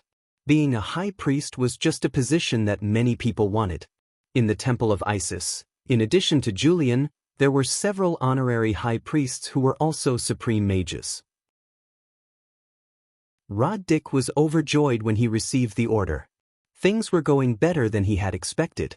Julian would guard the Cape States and be under his control. Although the status of a supreme mage was not lower than that of a governor, his position was still only that of a deputy chief priest. He secretly guessed that the Adoratress must have something on Julian. No wonder the supreme mage had lost weight recently. The Adoratress' order was publicly announced in the Shrine of Cape States. Dick and Julian stood side by side to receive the order. After the official order was read, the messenger conveyed a message to Lord Drick. Amon, who had returned Nero's staff and relics not long ago, received the Adoratress' personal praise and was now an honorary warrior of the Temple of Isis. This was also the glory of the Cape States. Coincidentally, both the Adoratress and Lord Gabriel knew this warrior. He used to be a miner in the town of Duk in the territory of the Hittite kingdom that had submitted to Igut. 2 years ago, he had personally mined the god's tear and presented it to the goddess Isis. The Adoratress asked the messenger to ask Lord Drick if he still remembered this. Of course, he remembered. How could Roddick say that he didn't remember? The Lord Drick had prepared a generous gift for the messenger and asked the messenger to bring a generous gift back to Montefiore and deliver it to the warrior Amon. The Adoratress' message was for Roddick, but it made Julian break out in a cold sweat. Amon was not dead yet. The Adoratress had personally appointed him as an honorary warrior of the Temple of Isis. This meant that Vitru, Haven, and the others were definitely not coming back. Julian hoped that they were already dead. Otherwise, they would be a great threat to her. Unfortunately, there was no news of them. The Temple of Isis occupied almost half of the city of Montefiore. It was the center of divine power in the Lower Igut and the symbol of the divine rule. The Nile River was the mother river of the Igut. Every year, there would be a dry season and a rainy season. The regular floods not only enabled the people of the Igut to master the calendar, but also brought large tracts of fertile land for irrigation. The Egyptian Empire had 2 main territories, Lower Egypt in the Nile Triangle and Upper Egypt in the upper reaches. The capital of the Upper Igut was in Thebes, while the capital of the Lower Igut was in Montefiore. Between them was a desolate desert. There were a few smaller cities along the Nile River. A long time ago, the Upper Igut and the Lower Igut were 2 separate kingdoms. According to legend, the first pharaoh of the empire of Igut, Horus, unified the Upper Igut and became the protector of the empire. The Nile River had a northerly wind blowing from the sea all year round. As long as the sails were raised, the ships could go up to Upper Egypt with the wind, and when the sails were lowered, they could go downstream to Lower Egypt. Shipping was very convenient. The king of the Igut was Horus, and the main shrine of each city was the Temple of Horus. However, the most important shrine of the Lower Igut was the Temple of Isis. In the middle of the main hall of the Temple of Isis, there was a statue of the goddess Isis holding the baby Horus. Isis held Horus in her arms with one hand and supported his back with the other. She looked like she was breastfeeding or comforting Horus to sleep. This was the most famous statue in Lower Egypt. Isis's eyes were full of love, but also with a hint of pity. It was as if she was looking at Horus in her arms, but also as if she was looking at all the subjects of Egypt. When Amon came to the Temple of Isis, he said that he wanted to do a quiet and peaceful job. The Adoratress did not put him in the warrior guard under Gabriel's command. His job was really quiet, guarding the archives. The archives was a collection of historical records and magic books. No one would go there to cause trouble. There was no need to guard the gate. The main duty of the warriors on duty was to maintain order in the archives. In fact, there was nothing much to maintain, so it was quite easy. But this place was very important. Because the books were very precious, there were warriors on duty every day. In addition to supervising the slaves, they also had to guard against fire and theft. If ordinary priests wanted to read the precious books, they could not directly enter the archives. They had to get permission first, and then the warriors on duty would take out the books and give them to the people who read them. Some books could be registered and taken away, but some could only be read on the spot. It depended on the authority of the person. Amon found something very interesting. The warriors on duty in the archives did not understand the hieroglyphs, so they could not understand the books in the hieroglyphs that they guarded. But they were not completely illiterate. They all knew the labels on the shelves and cabinets. These labels were written in the secular language. When someone came to read the book, they only needed to say the label number, and the warriors on duty would know where to go to pick up which book. You're tuning in to the Passion Pages YouTube channel. We're so grateful for your support, and don't forget to subscribe to join us on this incredible journey through captivating stories. Your generosity through donations truly makes a world of difference, as it's the primary source of revenue that allows me to expand and enhance this channel for you. Thank you from the bottom of my heart for being a part of this adventure.